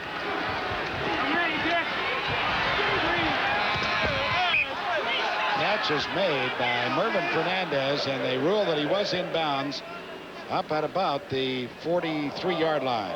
Lamont Meacham knocked him out of bounds at that point. Kind of a slow play to develop, but it looked like Fernandez wasn't sure the ball was going to be even coming to him, and by the time he turned around, Roy DeWalt gunned it in there for about a 7-yard gain. So it's second down, about 3 yards to go, Lions. And this is the way they started their 2 touchdown marches. They just picked, and then finally Sandusky was in the end zone. This is Kevan Jenkins. And Kevan had no place to go. Ricky Barton dove through the air to hop on his back and help out on the tackle.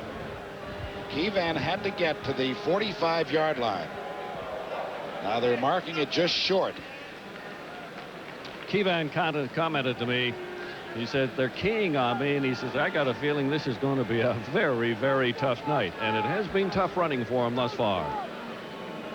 Well, the Lions are protecting a 15-point lead. And on third and about a half a yard to go, they've got Louis Pasaglia back in punt formation. So obviously they don't think they've got this game won yet. They're not going to take any chances. Good punt by Louis. Zeno from his 23-yard line. And so when we come back, the Ottawa Rough Riders are going to have possession at their 30. They trail it 18-3, and we will be back in just a moment. The Concords will be in Hamilton's Ivor Wynne Stadium on Monday evening at 7 o'clock to play the Hamilton Tiger Cats. Very important game for the Concords, who at the moment lead the Ottawa Rough Riders by just 2 points. And Montreal really seems to be coming on week after week as Turner Gill continues to improve. Joe Moss is hoping that his offense can improve in this second half. They only have 3 points, but they're in the ball game, trailing by 15 as they start from their 30-yard line. Corals, the screen to Mike Catterbone, read very nicely by Darnell Clash. There was no place for Catterbone to go. Clash was on him immediately. Yeah, he's had himself a heck of a football game. As soon as he sees Catterbone stop, he's up on him so fast, no chance for that play to develop. You're hoping that a blocker could come out and pick off the cornerback initially, but no way. Darnell Clash is too far, and he's too smart. Well, the loss is very close to 5 yards, so make it 2nd and 15. Ottawa back at their 25. Oh, it's amazing the way BC has replaced people. They lost Kerry Parker, who was an all-star, and they come up with Darnell Clash, who was definitely going to be an all-star. Quarles puts it downfield for Derek Zeno, but he overthrew him.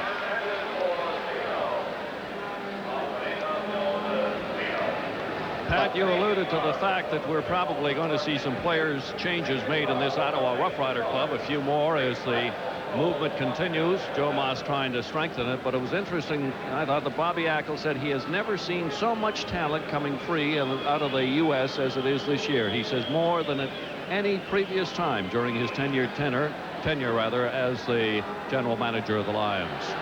That's right, and I asked him if he was interested. He said, we're not interested in replacing people for this year. We might look at some, you know, who we might sign for next year, but we're not going to tamper with this lineup. Clark's boot bounces to Clash and bounces by him. At the 22-yard line is where he finally picks it up. And then he is upended as he crosses the 30 to about the 32. Wayman Aldridge was down to pull the legs out from under him. A 64-yard boot with the roll for Ken Clark and an 11-yard return for Darnell Clash. The BC Lions are at home next Friday night to the Toronto Argonauts. A preview of the Grey Cup game 2 years ago. 1983. So the Lions begin from their 33. Roy DeWalt faked the handoff to Kevan Jenkins. He should have given it to him because he was dropped by Michel Bourgeot, the defensive tackle, number 83. Bourgeot is an Ottawa boy who went to Boise State. It's a play they want to fake it and then set up the screen to John Henry White, but just never got the play developed. But Bill, you know, you make an interesting point about the caliber of player that's available right now, and I think quite simply with the emergence a few years ago of the USFL, a lot more players were being exposed to pro football, and some sleepers that you used to have became apparent in the USFL, and there's just a lot more talent that's been seen. The pass is caught by Mervyn Fernandez. It was a bullet. I mean, it was out there on a line, and Fernandez made a fine catch in front of Ralph Dixon to move the ball to the Ottawa 50-yard line. A 30-yard pickup. Watch this bullet by Roy DeWalt. Zingo. And that's a great catch. Fernandez twisting around and extending himself and comes up with a fingertip catch. But Roy DeWalt at 6'2" and 210 pounds has been working on the weights. He's a strong guy. I mean, he can throw that pill a long way. 47 receptions for Mervyn Fernandez on the year now. DeWalt's pass intended for Ron Robinson goes incomplete. He couldn't bring it down. It was Tom Towns who was all over him. Robinson has the fewest catches of this receiving corps. For instance, coming into this ball game, he had 19. Pankratz had 23. Sandusky at 26. Fernandez at 43. Roy DeWalt has completed 14 of 25 passes tonight for 232 yards and 2 touchdowns, both to Jim Sandusky.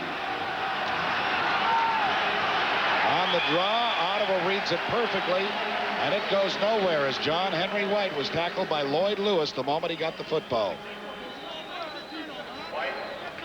Well, let's say some good things about this Ottawa Rough Rider defense, because they have done an excellent job against what everybody regards the best offense in the league. Well, they've had some good play from their front four, and Lloyd Lewis, Greg Marshall at the ends, Michel Bourgeot and Ron Engelson are the tackles, and those 4 guys have done a pretty good job controlling that offensive line of the BC Lions. Louis averaging 43 yards tonight. Oh, this is a good punt into the wind. And this is Derek Zeno from his 5-yard line. Nowhere to go. The coverage team that the BC Lions have shown Ottawa tonight is the toughest that Ottawa's run into all season. BC leads at 18-3. We'll be back in just a moment.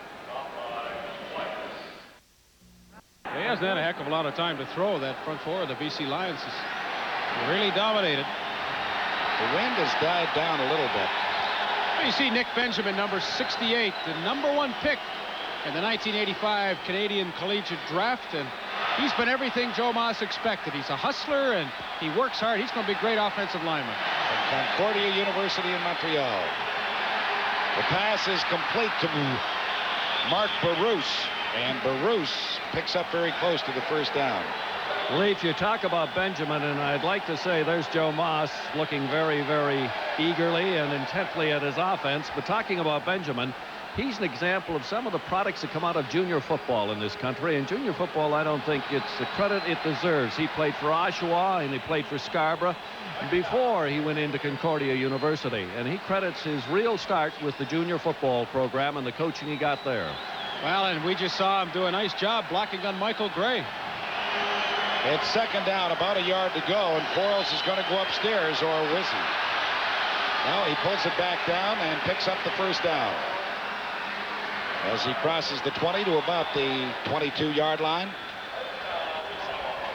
Well, that's a good job by Bernard Quarles. When you're backed up deep in your own territory, all you're thinking about is let's try and pick up at least a couple of first downs, and then if we have to give up the football, we gain back some field position. And so he's got the initial one. Now let's see if he can keep it going. Quarles swings it out for Lester Brown. He makes the catch, but only gets to the 25 for a pickup of about 3. It's not the way that pass is intended to be thrown. You want to lead the receiver a little bit and let him carry it upfield. You sure don't want him to fall now when he make a shoestring catch on a 3-yard pass. And as a matter of fact, they push it back to the 24, so it's only a pickup of 2. It's 2nd and 8.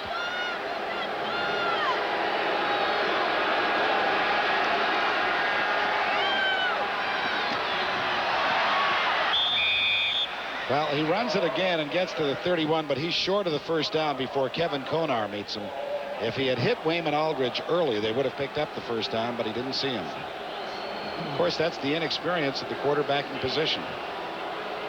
Yeah, I don't think he was too eager to throw that football when he rolled out. He was just looking for an opening and try and pick up those 8 yards.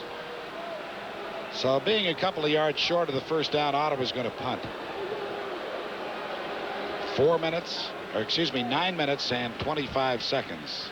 Do you think Joe Moss is a little disgusted with things? I don't think he's too happy. Of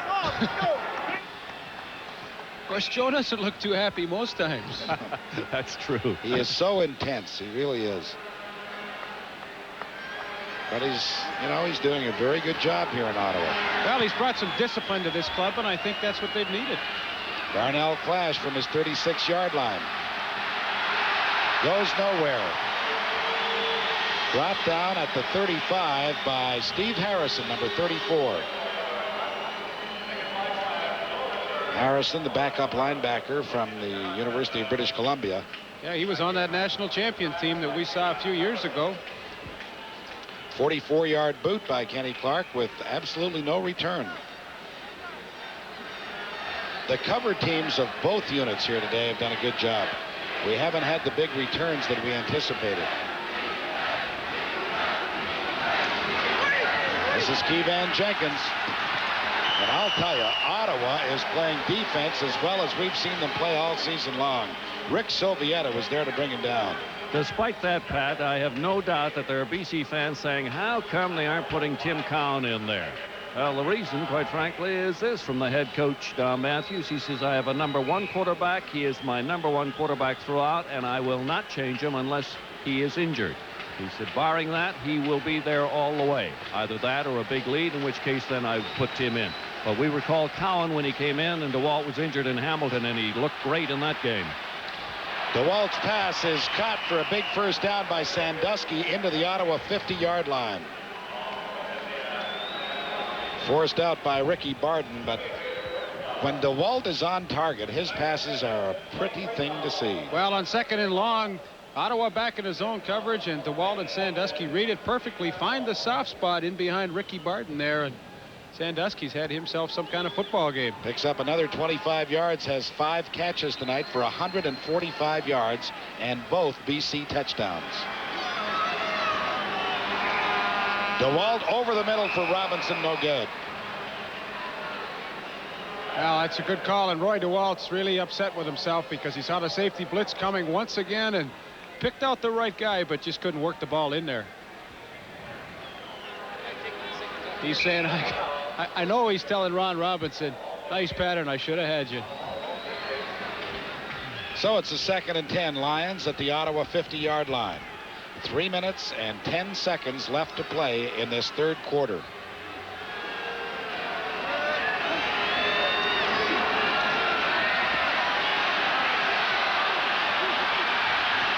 And DeWalt is flushed out of the pocket and finally has to step out of bounds at about the 52-yard line. And now a penalty marker comes down.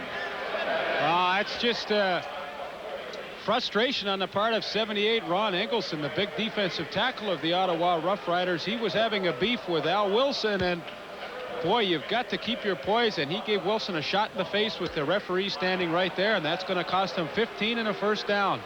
You know, this is the thing that drives coaches crazy, though. I mean, they had the Lions stopped. They would have had to, you know, either try the field goal or punt the football, and now the Lions get the first down. With the way the wind's blowing, I really doubt whether they would have attempted a field goal. So now you can't give the #1 team in the league new life. Major foul. Ottawa, number 78, unnecessary roughness. First down. Look at Joe Moss. I tell you, Joe might give him some unnecessary roughness in a minute.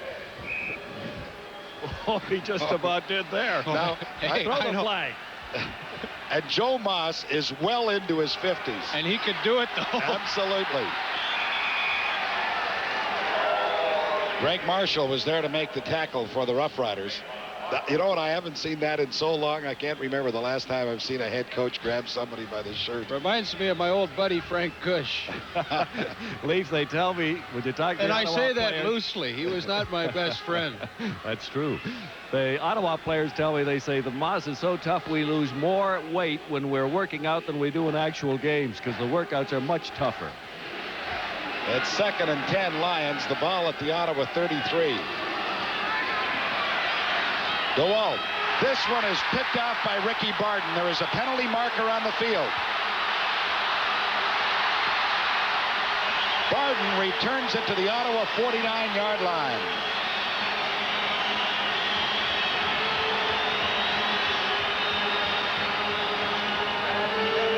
Holding, BC refused by Ottawa. The Rough Riders have the football at their 49-yard line. Ricky Barden comes up with his first interception of the season.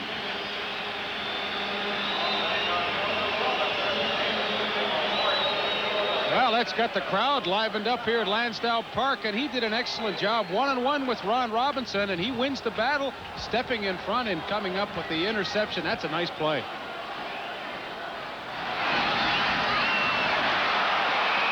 Kevin Konar was in Bernard Quarles' face the moment that he looked up.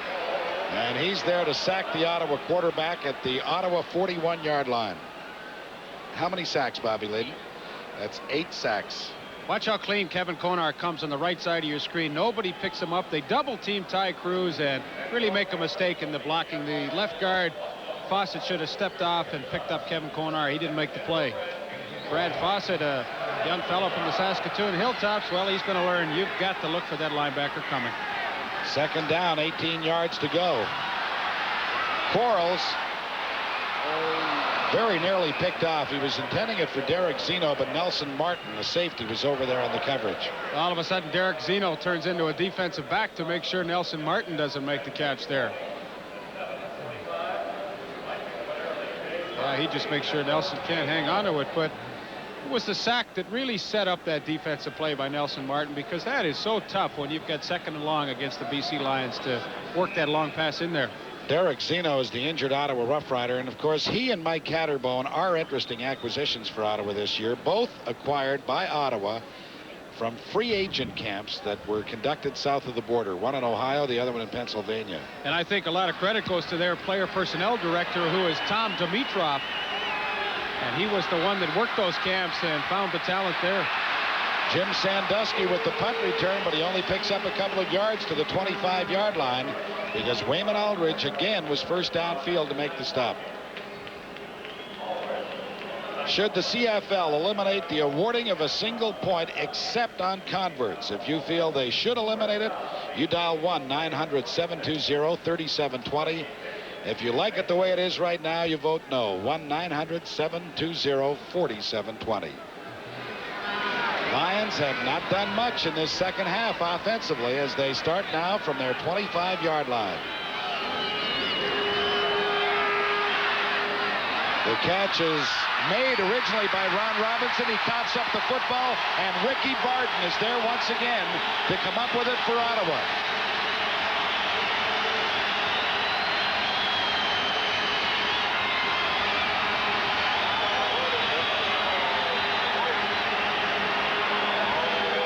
Robinson made the catch. Then the ball squirted loose. Let's watch it. Well, second big play in a row for number 25, Ricky Barton. Coughs up the fumble. It goes up in the air, and Ricky Barton, Johnny on the spot. I think Robinson actually kicked the ball in the air as it went towards the ground. So Ottawa has possession at the BC 30. The pass is caught by Derek Zeno inside the 20 at about the 18-yard line. He was jarred by Andre Jones, but still hung on to the football.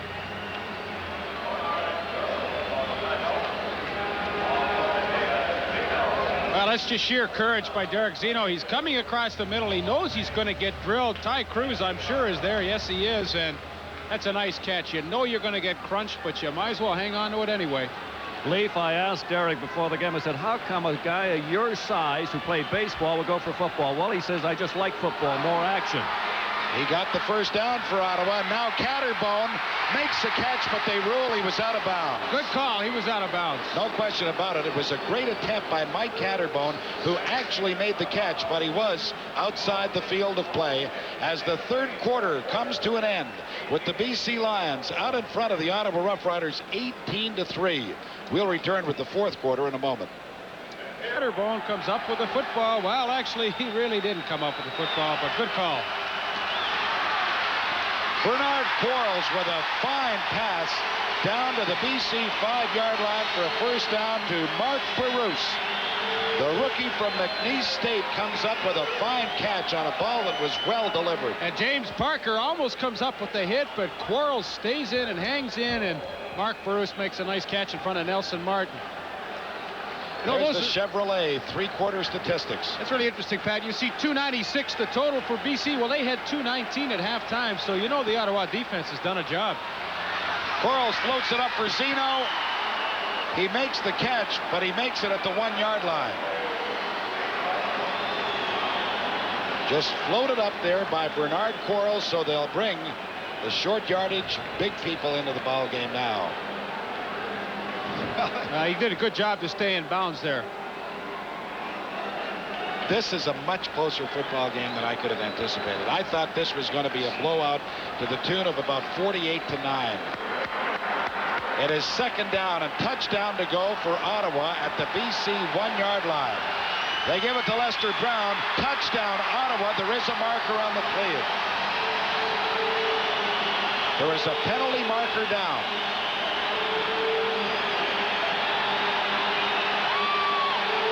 The touchdown will count. The penalty was against the Lions. And Ottawa is right back in this one as we begin play here in the fourth and final quarter. And they can thank Ricky Barton for that fumble recovery that he made. And, of course, another great interception in this in the third quarter to set up this fourth quarter touchdown by Lester Brown. There's Ricky Barton on the sidelines beside him. He's responsible, really, for that. Dean Dorsey will try to make it an 18-10 ball game, and he does.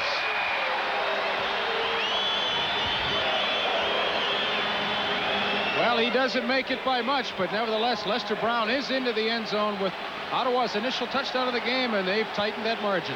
It is BC 18, Ottawa 10. We'll be back with the kickoff in just a moment. Brown gets into the end zone and just makes it. As Dean Dorsey now prepares to kick it away for Ottawa, now trailing by just 8 points with 13 minutes, 58 seconds left to play in the ball game. Darnell Clash at his 5-yard line. And Clash is upended as he gets to the 24 by Chris Sigler. Number 38 was down very quickly. Ottawa's all pumped up.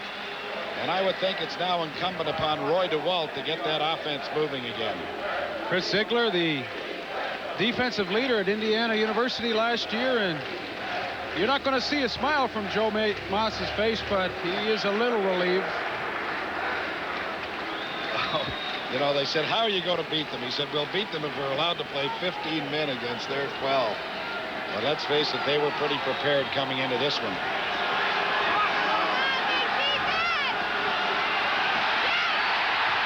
Flag goes down, and so does DeWalt at the 15-yard line.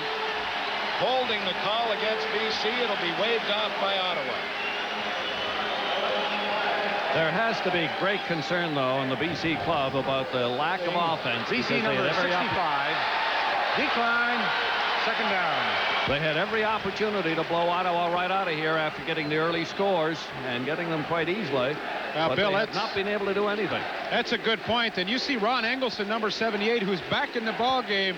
He's the one that Gerald Roper put the grab on, and he ended up knocking DeWalt down anyway. So it is second down and about 18 yards to go. BC back at their 15-yard line. The pass is caught by Mervyn Fernandez short of the first down by a couple of yards. He's at the 32 and a half, and BC will be punting.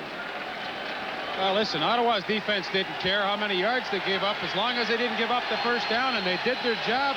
They're getting a big ovation from this crowd here at Lansdowne Park. The fans here in the fourth quarter have really gotten into this game. Ottawa leads the overall series between these two clubs 14-12, with a couple of games having ended in ties. And this game is as important to the Ottawa franchise as it is to BC. That's for certain. Watch out. He's going to run it, and he's got the first down. Oh, smart play by Louis Pasaglia. He just saw everybody move back, and he took it up himself. Well, it's hard to believe that Louis been in the league for 10 years, the Simon Fraser graduate. And watch right here. He sees no rush coming, so they're all peeled back trying to set up a return, and that's a heads-up play. Louis Pasaglia gives the BC Lions a first down. Watch it. Watch them all turn around. Now, see, Louis running behind them, and Tom Towns and the rest of the guys, they're going back trying to block. That's a heads-up play. Catterbone, who was the punt receiver, actually came up and forced him out of bounds. It was an 18-yard gain by Lou. And DeWalt now goes deep for Fernandez. He makes the catch, but he's out of bounds.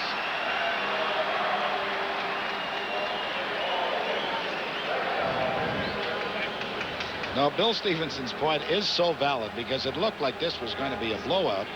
And so often it happens that if you don't take advantage and put the team away early, disaster happens late in the ball game. Let's see what does happen here tonight. Well, you know, the BC Lions are going to have to realize that as the #1 team in the country up to this point of the season, teams are going to give a little extra when they play against them. It's a fact of life, and they're going to have to be prepared for that. It's 2nd and 10, Lions at their own 50.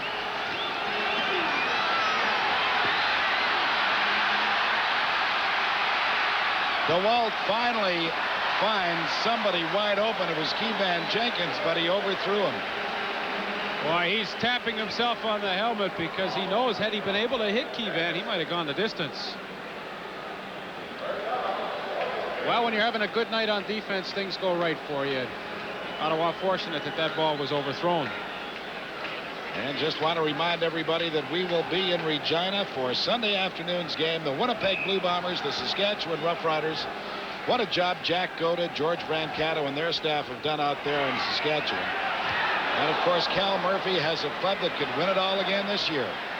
This is Derek Zeno from his 8-yard line. And Zeno takes it right up over the 20 to about the 21. Ottawa will have the football when we come back. They trail now 18-10, and we'll return in a moment. Stevenson at Lansdowne Park in the nation's capital. We've got 11 minutes, 59 seconds left to play in the ball game. The BC Lions are leading the Ottawa Roughriders 18-10. But it looked like this was going to be forget-it time for Ottawa early in the ball game when BC put consecutive drives back-to-back for touchdowns.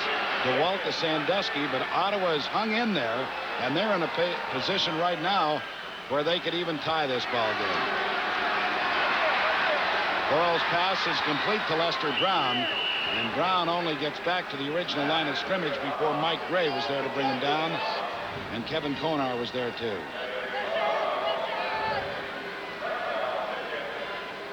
But you want to talk defense. BC has a defense that won't give you too much either. Well, Lester did the right thing, put enough of a hit on Parker to slow him down, but he wasn't counting on Mike Gray getting out there as quickly as he did. So credit Lester with a pickup of a yard, make it 2nd and 9, Ottawa. Well, he had absolutely no place to go. Nick Hebler was there first, and then he turned him right into Mike Gray. So 99 gets the assist on the tackle by Mike Gray, 77.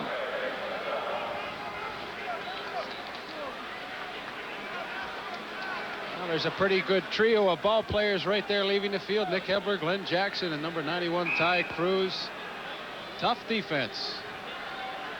And now Kenny Clark will be punting into this breeze as Sandusky and Clash await back at the BC 50. Good hang time on this. Sandusky takes it right at the 50. And Raymond Aldridge was first downfield. Mike Hudson was there to help out. And the BC Lions will start on their own side of midfield. Well, you know, special teams is not a heck of a lot of finesse. It's just hard work and desire, and both these clubs tonight have done a great job. Watch number 8, Wayman Aldridge. He's got to run all day playing wide receiver, and yet he's the first one downfield, and that's twice tonight that he's made the initial play.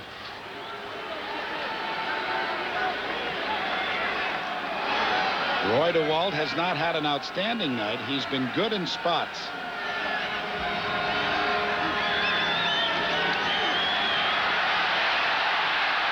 He throws the screen and it is picked off. And that is likely Michel Bourgeau, number 83, as the Ottawa defense just got right in his face. Lloyd Lewis was there. So too was Rick Sovieta. And in speaking with Joe Moss yesterday, he said, we've got to get on the quarterback in a hurry, but we don't want to blitz him to do it. However, here comes Sovieta. Well, they're trying to get the screen into John Henry White, and a defensive lineman's dream is to touch that football. Michel Bourgeau comes up with the interception. What a big play that is. And now Ottawa has possession at the BC 53-yard line. Quarles' pass is caught down at the 32-yard line by Mike Catterbone. Darnell Clash was on him right away, but there's Michel Bourgeau, a Canadian boy from Ottawa, from Boise State. And Ottawa is pumped up, and the Lions look a little bit flat. They don't look flat defensively, but on offense, they just don't have that zip they had in the earlier part of the ball game. Well, on their first touchdown, they took advantage of a turnover. Once again, Bernard Quarles, after the interception, has got the team moving. Quarles' pass is caught. Mark Barousse makes the catch for the Rough Riders, picks up about 4 or 5 yards before Ty Cruz moved over to make the stop. That's one thing. If that offensive line of the Riders can give Bernard Quarles time to throw, he'll step up and throw those strikes downfield. It's just when he gets that constant pressure that all he thinks of is running with the football. Pickup was actually 3 yards. Joe Moss, well, he looks, you know, a little more content than he did. He'll look a lot happier if they ever put it in the end zone. Here they come again. And Quarles threw it. Barousse ran a post, and Quarles threw it to the corner. Well, that play just never had time to develop. Sorry, Bill. The pressure once again just so heavy and intense. Quarles had no time to set up and deliver a good throw. Thought it was interesting that Joe Moss said one thing we really need on this club is a hero. Somebody has to be a hero for us. And that's what he's waiting. And if they can find one here in the last few minutes, they are going to make things very dicey for these BC Lions. Dean Dorsey's field goal try will come from the 36-yard line.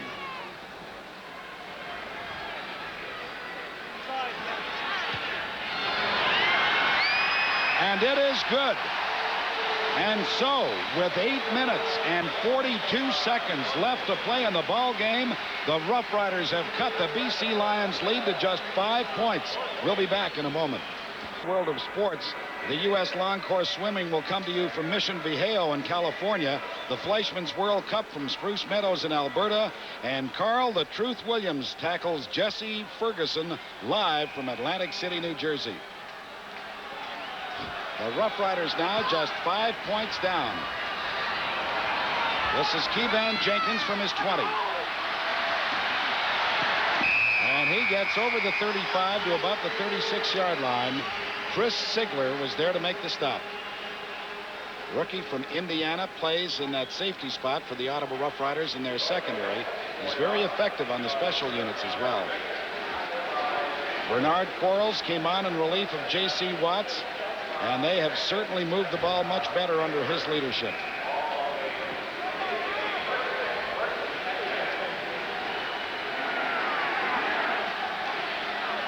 the Lions have got to move it, starting from their 36-yard line. Pass goes to Kevan Jenkins, and Jenkins is stopped as he gets to the 40. The penetration was made by Lamont Meacham, and he was able to limit Kevan to a pickup of about 3. Well, he was in the perfect position because he, on the short side of the field, was staying up in run support coverage, and he would have had the short zone, so he was able to come up quickly and put the early hit on him. Give you an idea of Jenkins' efforts tonight. He's carried the ball 10 times for just 49 yards. That's less than 5 yards a carry. He came into the ball game averaging close to 7. Again, this is Jenkins. And he fights his way to about the 46. He'll be very, very close to the first down. Michel Bourgeot, number 83, made the stop for Ottawa. He's going to come up a little short, I believe, about a foot or so. And at this point in time, Don Matthews is going to gamble. Nick Hebler comes in for a little extra beef on that offensive line. Clock is running with 7:20 left to play in the ball game. BC 18, Ottawa 13. Third down, less than a yard. DeWalt normally keeps under this situation, and he does, and gets the first down. Rick Soviet is upset about something. So is Greg Marshall. And Pat, I don't know what's happening over on that Ottawa sideline, except that J.C. Watts has started to warm up, and I can't imagine him coming back into action, but it's a possibility. It's a cold night, Bill. Well, maybe that's it. You might have the point. I know this much. If J.C. Watts comes back out onto the field, don't go over and argue with Joe Mouse. He's one intense looking guy, isn't he? From the 47-yard line, their own, the Lions have another first down. Over the middle to Kevan Jenkins. And Jenkins crosses midfield into Ottawa territory at about the 52. Rick Sovieta was first there to bring him down. I'd like to talk to all BC Lion fans, everybody in the area. You go ahead with the replay there, first of all, Leaf. Well, Kevan Jenkins just once again the release valve for Roy DeWalt as everybody drops deep. And he picked up the 10 yards, so it's another BC first down at the Ottawa 52.5.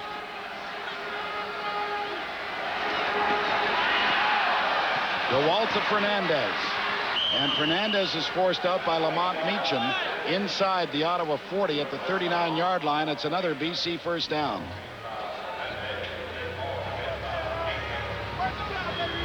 For you BC Lion fans, make a note right now around the calendar for October the 10th. That will be the BC Lions Gentlemen's Dinner when the all-time all-star team of the BC Lions will be introduced, and Merlin Olsen and Joe Piscopo, Saturday Night Live, will be guest speakers. What a great night it'll be. October 10th, BC Lions Gentlemen's Dinner. Make sure you get your tickets. Kevan Jenkins, nowhere to go. Tom Towns and Michel Bourgeot were both there. You know, that's just experience by Tommy Towns. He probably just had a feeling from the formation or something that he saw, and he just took off and made the play on Kevan Jenkins. But, you know, that's just experience that makes that play. The loss was 4 yards, so it's 2nd and 14. Ball is back at the 44-yard line.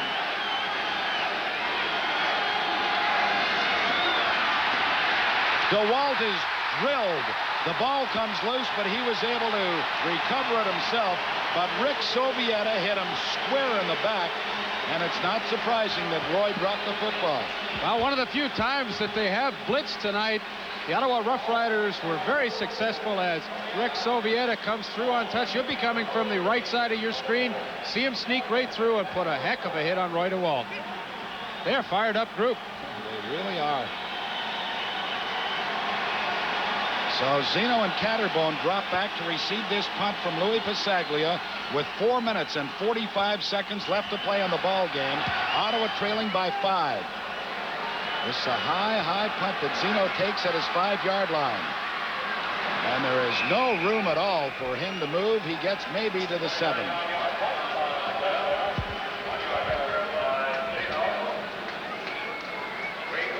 No, I had an interesting chat with Bobby Ackles yesterday, and he was quite disappointed in their performance against the Hamilton Tiger Cats, even though they won the football game. And, you know, I said, Bobby, I said, what you have to remember is, you know, maybe you feel like you didn't play that well, but the good teams that don't play well and still win have a chance to go all the way. Well, that's a valid point, too. However, I would think that there is concern because this is their third week in a row where they haven't, you know, really showing the offensive power we know them to have. This is Lester Brown. Boy, that swarming BC defense was there to contain him to a pickup of maybe a couple of yards. Larry Crawford, number 34, was in to make the initial hit. Spot the ball at about the 8-yard line, so credit him with a gain of 1.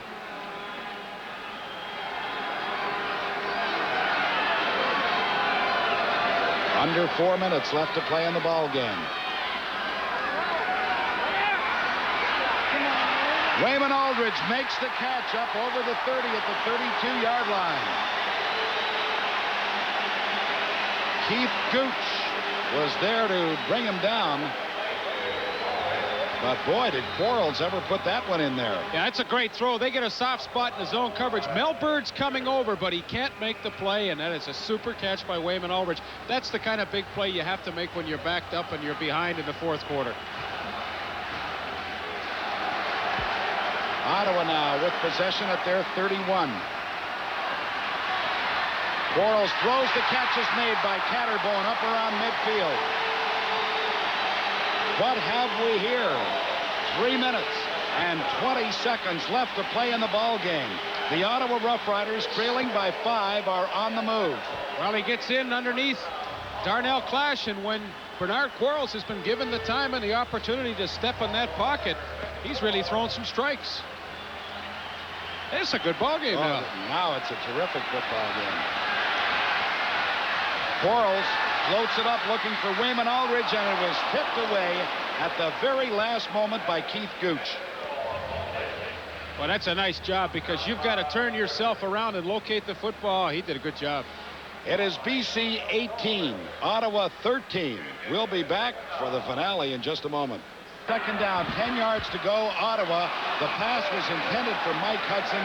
It goes over his head as Nick Hebler was all over quarterback Bernard Quarles. Yeah, you know, that's what pressure will do to you. He didn't get the sack, but Nick Hebler caused that ball to be overthrown. He got the arms up and just couldn't get the ball into Mike Hudson. And so with 2:49 and the clock now stopped, Ken Clark comes out onto the field, and he'll be punting for Ottawa on 3rd and 10. Maybe the night he's had.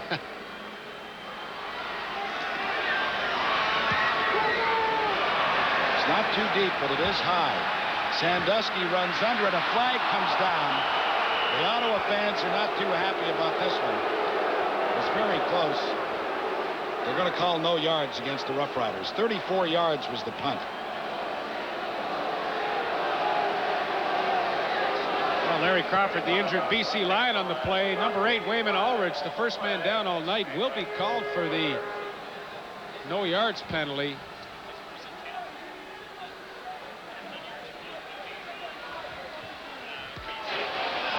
No yards. Ottawa, number 73. First down. Well, they called Mike Hudson on the no yards, and let's take a look at it. Well, well, I don't know. That's a tough one there. So BC has possession at their own 37-yard line. Quickly, they flare it out to Sandusky. He makes the catch, but is downed immediately by Ricky Barden, who just touched him down. And there's actually no gain on the play. It's a quick screen, and unless it's a perfect throw, that whole play does not get off to a good start, that you can't execute it properly. So the clock is moving with 2:32 left to play in the ball game. BC 18, Ottawa 13. Second down, 10 yards to go, Lions. This is the draw to Keevan Jenkins, and what a big play that is, because it gives BC a first down out over their 50-yard line before Chris Sigler was there to make the tackle.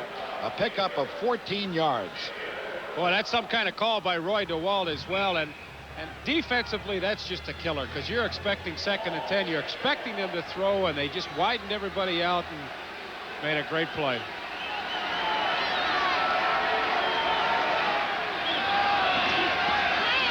There's the screen to Fernandez. And BC is very upset at that. They felt that Lloyd Lewis came in a little bit late. You hate to see a guy who's lying on the ground and then, you know, have somebody come in as Lewis did and really stick him. I kind of thought that was a little late myself. Yeah. Fernandez picked up about 7 yards on the play. Fernandez has caught 7 passes tonight, gives him a total of 50 on the season.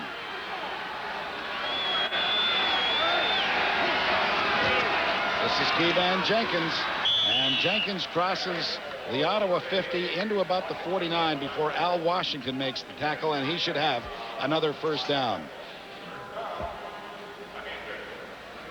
Following tonight's game, the Carling O'Keefe Sports Game Stars will receive a Royal Canadian Mint 1-ounce gold coin presented by Kodak, makers of the new 8mm Codavision video systems featuring the portable all-in-one camera and recorder from Kodak.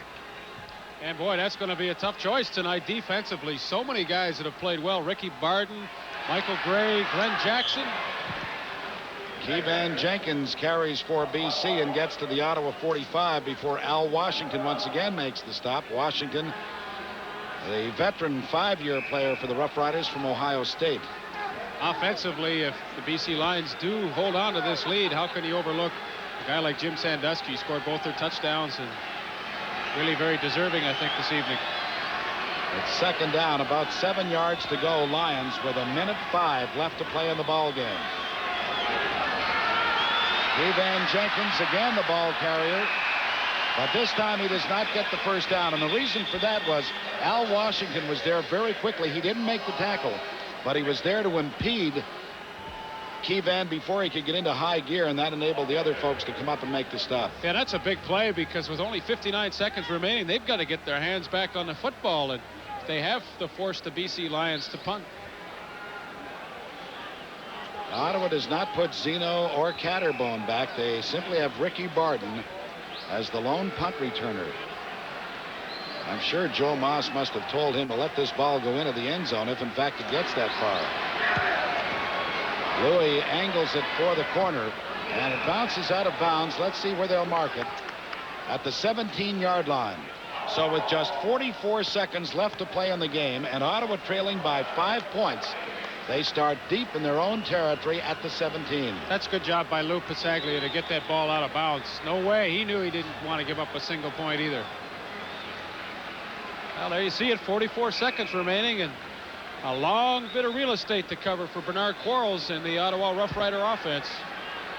93 yards, as a matter of fact.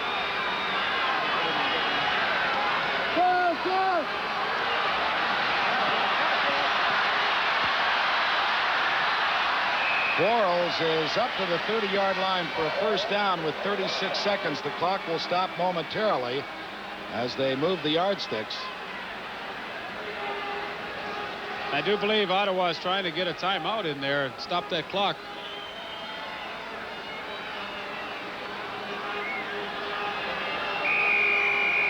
There it is, the timeout called by the Rough Riders. Well, let's look at what they can do here. They got an awful lot of yards to make up with just 36 seconds to do it. You just throw outs all the way down the field. Sooner or later, you're going to have to go deep. Well, I think you've got to go in that 15 to 20-yard range, and of course, you've got to get the ball out of bounds at the same time if you can. It's a tough job. You're going against the #1 defense in the league, and Joe Moss is discussing things with Bernard Quarles. J.C. Watt's off to the side there.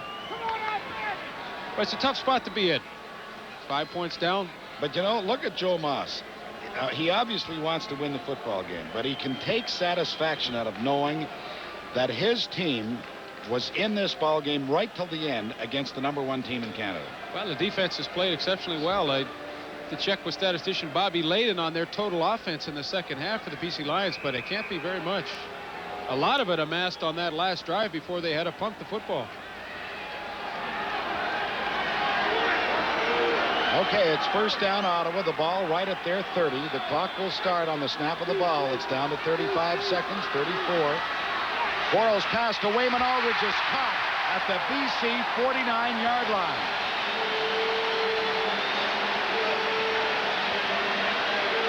.30 seconds left to play.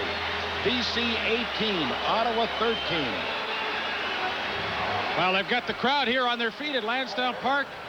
They cut them in the defense, down the seam in the middle, and that's a great throw and catch. Oh, that's going to make it interesting now. Quarles floats it up, but this one is picked off. It was intended for Mike Catterbone, but Darnell Clash makes the game-saving interception down at the 5-yard line. Boy, Bernard Quarles really took a hit. I thought Michael Gray jumped offside on that play, but there was no flag, and Darnell Clash has salted this one away.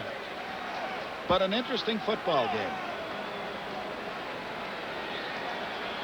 Interesting because of the fine performance by the Ottawa Rough Riders, and interesting because BC did what they had to do to win. Well, Darnell Clash has had himself a great ball game, and it seems only fitting that he's the guy who could make the play there.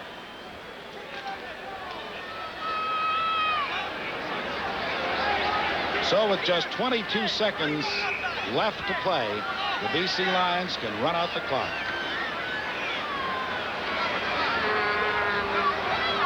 I don't imagine you're going to see anything very fancy here. Roy will take the snap, go down on one knee. Do it one more time, and that'll do the ball game. He's touched down by Lloyd Lewis. Well, Bobby Layton informs me that the Ottawa Rough Riders have indeed held the BC Lions to 184 yards in this half, and they've done a pretty good job. Still, BC had over 400 yards in offense tonight, though. That's not bad either. Yeah, and the other thing is this. They win their 7th game in 8 tries. Well, you know, they've put the pressure right squarely on the shoulders of the Winnipeg Blue Bombers now. They are 4 points up in the standings, and Winnipeg is going to have their hands full in Saskatchewan on Sunday. That'll be a great football game, and we're certainly looking forward to it as the BC Lions chalk up victory number 7 in 8 tries here at Lansdowne Park tonight as they defeat the Ottawa Rough Riders 18-13. But it's got to be a moral victory for Ottawa, if nothing else, because after giving out 2 back-to-back touchdowns to Jim Sandusky early in the ball game, they don't let them in the end zone again. Should the CFL eliminate the awarding of a single point except on converts? I'm surprised at that. I am too, Pat. But we don't know how large the poll was. We do know that it was 58% said yes, eliminate the single point. And I think that that would be too bad because it would take away the real flavor of the Canadian game. Let's go downstairs to Bill Stevenson. Tom Matthews, you had a game today in which you could have blown them out early, and yet you allowed them to come back in, and you must be a little bit disappointed at the way your offense has been operating. Yeah, we're a little disappointed that we didn't get more points, but we self-destructed when I think we were trying to get some things going. We had a holding penalty or some things happened to us that really are concerning to all of us. And it's not a matter of effort because they really had a great week of practice, and I think that they're trying very hard out there. We're just going to have to go back and make sure that we pay attention to little things and get better on offense. What do you think you were doing wrong tonight from an offensive standpoint? Well, I think it was a combination of things. I think we started out and we moved the ball very well and got some points early. Then they made a pretty good adjustment to take away our short passing game. And then their rush was getting to us before we could let our deeper routes take effect. So, you know, we just have to move the ball more consistently than that. We surely didn't tonight. Do you put the blame on Roy DeWalt? No, not at all. Roy DeWalt, I'm sure when you look at that game, you'll find that he did lots of good things. Have you had a lot of cries to maybe change from DeWalt to Cowan at times? And what is your feeling if that is the case? Oh, yeah, I think there's a lot of people that are interested in that. Funny thing happened tonight, though. Tim Cowan hyperextended his knee in warm-ups. And before the game started, we said, hey, we won't use you unless it's an emergency. And he usually warms up all the time behind the bench, but he didn't tonight because he hyperextended it a little, and we didn't want to put him in there worried about his knee. Now, when you've gone 3 games here, you lost to Calgary, you were not happy with your performance against Hamilton, and you were not contented with your performance, although a victory against this club tonight, the Ottawa Rough Riders. Where do you start from a coaching staff standpoint to get it turned around again? We start with the fact that we're 7-1, and we're in first place, and we think that we have a good football team, and we're going to give some credit to the Ottawa Rough Riders because they played very well on defense. So those are the places we'll start and then move from there. Let's look at the positive side, and that is the defense, and your defense that played just, I thought, magnificently as well. Our defense has won many games for us in the last 3 years, and tonight was no exception, just like last week wasn't. And I think if you have a strong defense, you always have a chance to win, and I really believe that, and our guys played like that and proved it the last 2 weeks. Are you getting extra pressure on you? I mean, not just you, but you, your coaching staff, and the team, because they are so highly rated? No, we don't have any pressure. You know, there are other thoughts about how our football team should be run, but we know who's running it, and so we don't really mind too much. What about not getting the ball out to Fernandez? Well, I think they were rolling the coverage a little bit towards them, and so we took what they were giving us, and what we did is Jimmy really runs a good post-corner pattern, and the type of zone that they were playing dictated that's where we go with the ball. He surely was getting open. And they are keying on Keevan Jenkins because he has not been as effective as he was either in the start of the season. No, but I think that he had his good game. I don't know what he got for yards, but they played pretty well up front. You know, that when you look at it, you say, hey, Ottawa's a pretty good football team, a good defensive football team. They proved that the last couple of weeks and again tonight. Better than a lot of people give them credit for. I think that's exactly right. Tom Matthews, 7-1 at the top of the league. Congratulations. A victory for the BC Lions. The final score is BC winning 18-13 over Ottawa on CTV's Friday Night Football. Will continue in a moment. And now the Carling O'Keefe Sports offensive and defensive game stars as selected by our broadcast crew. From BC, wide receiver Jim Sandusky is the offensive star, and from the Lions, defensive tackle Mike Gray is the defensive star. Each of tonight's outstanding players will receive a Royal Canadian Mint 1-ounce gold coin presented by Kodak, makers of the new 8mm Kodavision video systems featuring the portable all-in-one camera and recorder. From Kodak, this is the CFL on CTV. Well, this happy young man beside me is Jim Sandusky, the offensive star of the game. Jim, you had 6 catches, 145 yards, 2 touchdowns. That's got to be about your best game of the year. Yeah, it sure felt like it. It was, you know, it was great to come off to a flying start like that. What was it that you were doing? What made things roll for you tonight? We pretty much knew what they were going to do defensively, and we just executed our plays very well, and they ran a 2-deep zone on us very much, so we exploited the outsides. Well, there is that. I think that's the first touchdown you scored. You took on the sidelines when they tried to make an interception. Yeah, that was a post corner move, and I got the receiver to bite inside a little bit, and Roy, you know, threw a perfect ball, and there's your second one. Yeah, that was just like I explained at halftime, quick out, you know, trying to get close to the goal line so our big team could run it in. Nice little move, too. Thank you. Jim, how is it that a fellow your size can be so successful in pro football? We have been taught all over the years that you got to be big and rugged, and here you are, about 160 or 65 pounds soaking wet and 5'8", and yet you're a terror out on the field. I got bad hearing. I don't hear that stuff. But no, I just give all my faith in the Lord and just do the best I can do. Well, Jim, there are a lot of receivers in this league, though, that are not big, and so there must be a secret to it. I mean, is it the way you run the pass patterns? What is it? Oh, you have to be, you know, you really got to be up on the game and know what you're doing and make no mistakes and, you know, run good patterns. Catch the ball is the main thing. Now, when you say know what you're doing, are you studying the defenders? Do you study the defenders you're going to be working against? Oh, definitely. We'll go in, not tomorrow, but the next day, and we'll be looking at Toronto, and we'll watch them all week and see their tendencies and attack them the way we've been trying. And you hope have as much success. I sure hope so. Jim, congratulations. Thank you. For the offensive star of the game. And so the offensive star of the game is Jim Sandusky, and the final score 18-13, and we'll be back with Friday Night Football on CTV in a moment. There is no doubt that the entire BC Lion defense just played superbly out here tonight. They were the reason that the Lions were able to hold on and come through with victory. So it was awful tough to pick out the man who was the best, and that shows you how good Jim Gray had to be tonight. You just had a whale of a ball game, 3 sacks, at least 3 sacks out there, and you were pressuring all the way. Do you feel it was your best performance? Yes, it was one of my best games this year. Now, you tried out a couple of times with Seattle. You tried to break in with the BC Lions last year and missed. You finally broke through. So this has been the big year for you, the big chance to make it in pro ball. Oh, yes. This is my first year, and it's been my best year so far. Okay. Well, Mike, let me ask you this. When you take a look at the game tonight, what was the defense's plan, the front four? Was it to constantly be on the quarterback? Oh, yes. Our 4 guys, we like to put a lot of pressure on the quarterback. And this year, so far, we've been putting equal pressure. All 4 guys be getting back there. So it's not just a case of one man doing it, then. You can't do it without the other 3. That's very true. Very, very so much true. When you got 4 good guys, like, we all rely on each other. What do you do when you prepare for a game? How do you go about preparing for the offense, such as Ottawa here tonight? First, it begins with tons and tons of film work. We watch film all week long, evaluate what their offenses, their strengths are and their weaknesses, and we just try to explode their weaknesses. Did you have any difference when Quarles came in there? Did that make it any tougher for you?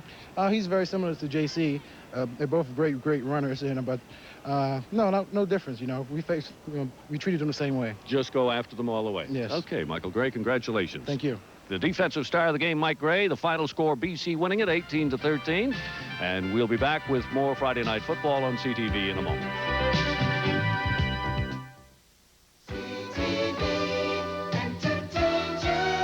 Dr. Huxtable is happily married. You know, Rudy never attacks when you're home. And a very proud father. All right, last one finished has to eat the cow's tongue. However, he often finds it easier to handle the kids he's bringing into the world than the ones he's raising. It's entertainment at its best. The Cosby Show. New this fall on CTV. People who came to this football game enjoyed it if they were Ottawa Rough Riders supporters. BC Lions supporters might have, some question marks, but listen, they're 7-1. What do you say about a team that is off to such a terrific start? Well, you say they deserve to be the #1 team in the country, and I know the fans sometimes in BC get on them because they haven't played maybe as exciting football as they thought they should have in the last few games, but 7-1 is 7-1. They've got 4-point lead now over the Winnipeg Blue Bombers, and that really puts the pressure on the Bombers on Sunday. Well, we talk about Winnipeg, Saskatchewan. Saskatchewan isn't likely to contend for first place, I don't think. But then again, if they beat Winnipeg, they're tied with the Blue Bombers. So, that sets up just a terrific football game. Let's talk about the Ottawa Rough Riders just for a moment. They've got to be pleased at what they did here tonight. Well, I think after this performance, Joe Moss is going to say, defensively, we sure did the job. We held BC Lions to 18 points, and that's a job in itself. Offensively, they just have to become a little more consistent, and they can't beat themselves. Mistakes really hurt them tonight, and if they can eliminate some of those things, I think they're going to have a successful year. Wayman Aldridge, I thought, played very, very well for Ottawa tonight, and he may have saved his job. Yeah, because we were talking about him. He was kind of under the gun, but he made some great catches, a super catch late in the game, and I think he's kept his job at least for another few weeks. We are going to be at sold-out Taylor Field in Regina Sunday afternoon at 3:30 Eastern Time. That will be a whale of a football game. It always is when these two clubs meet. Then Monday, our Western crew with Dale Isaac, Frank Rigney, and all the guys will be out there as Edmonton plays in Calgary, and we'll look forward to seeing you on Sunday. This CFL telecast has been brought to you by Carling O'Keefe Sports, bringing the sports world home to you.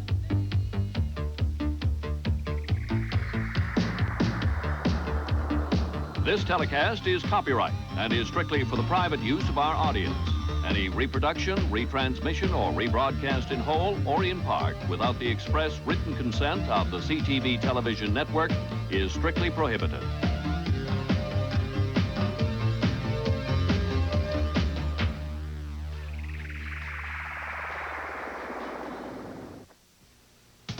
This is the CTV television network. His heartwarming melodies have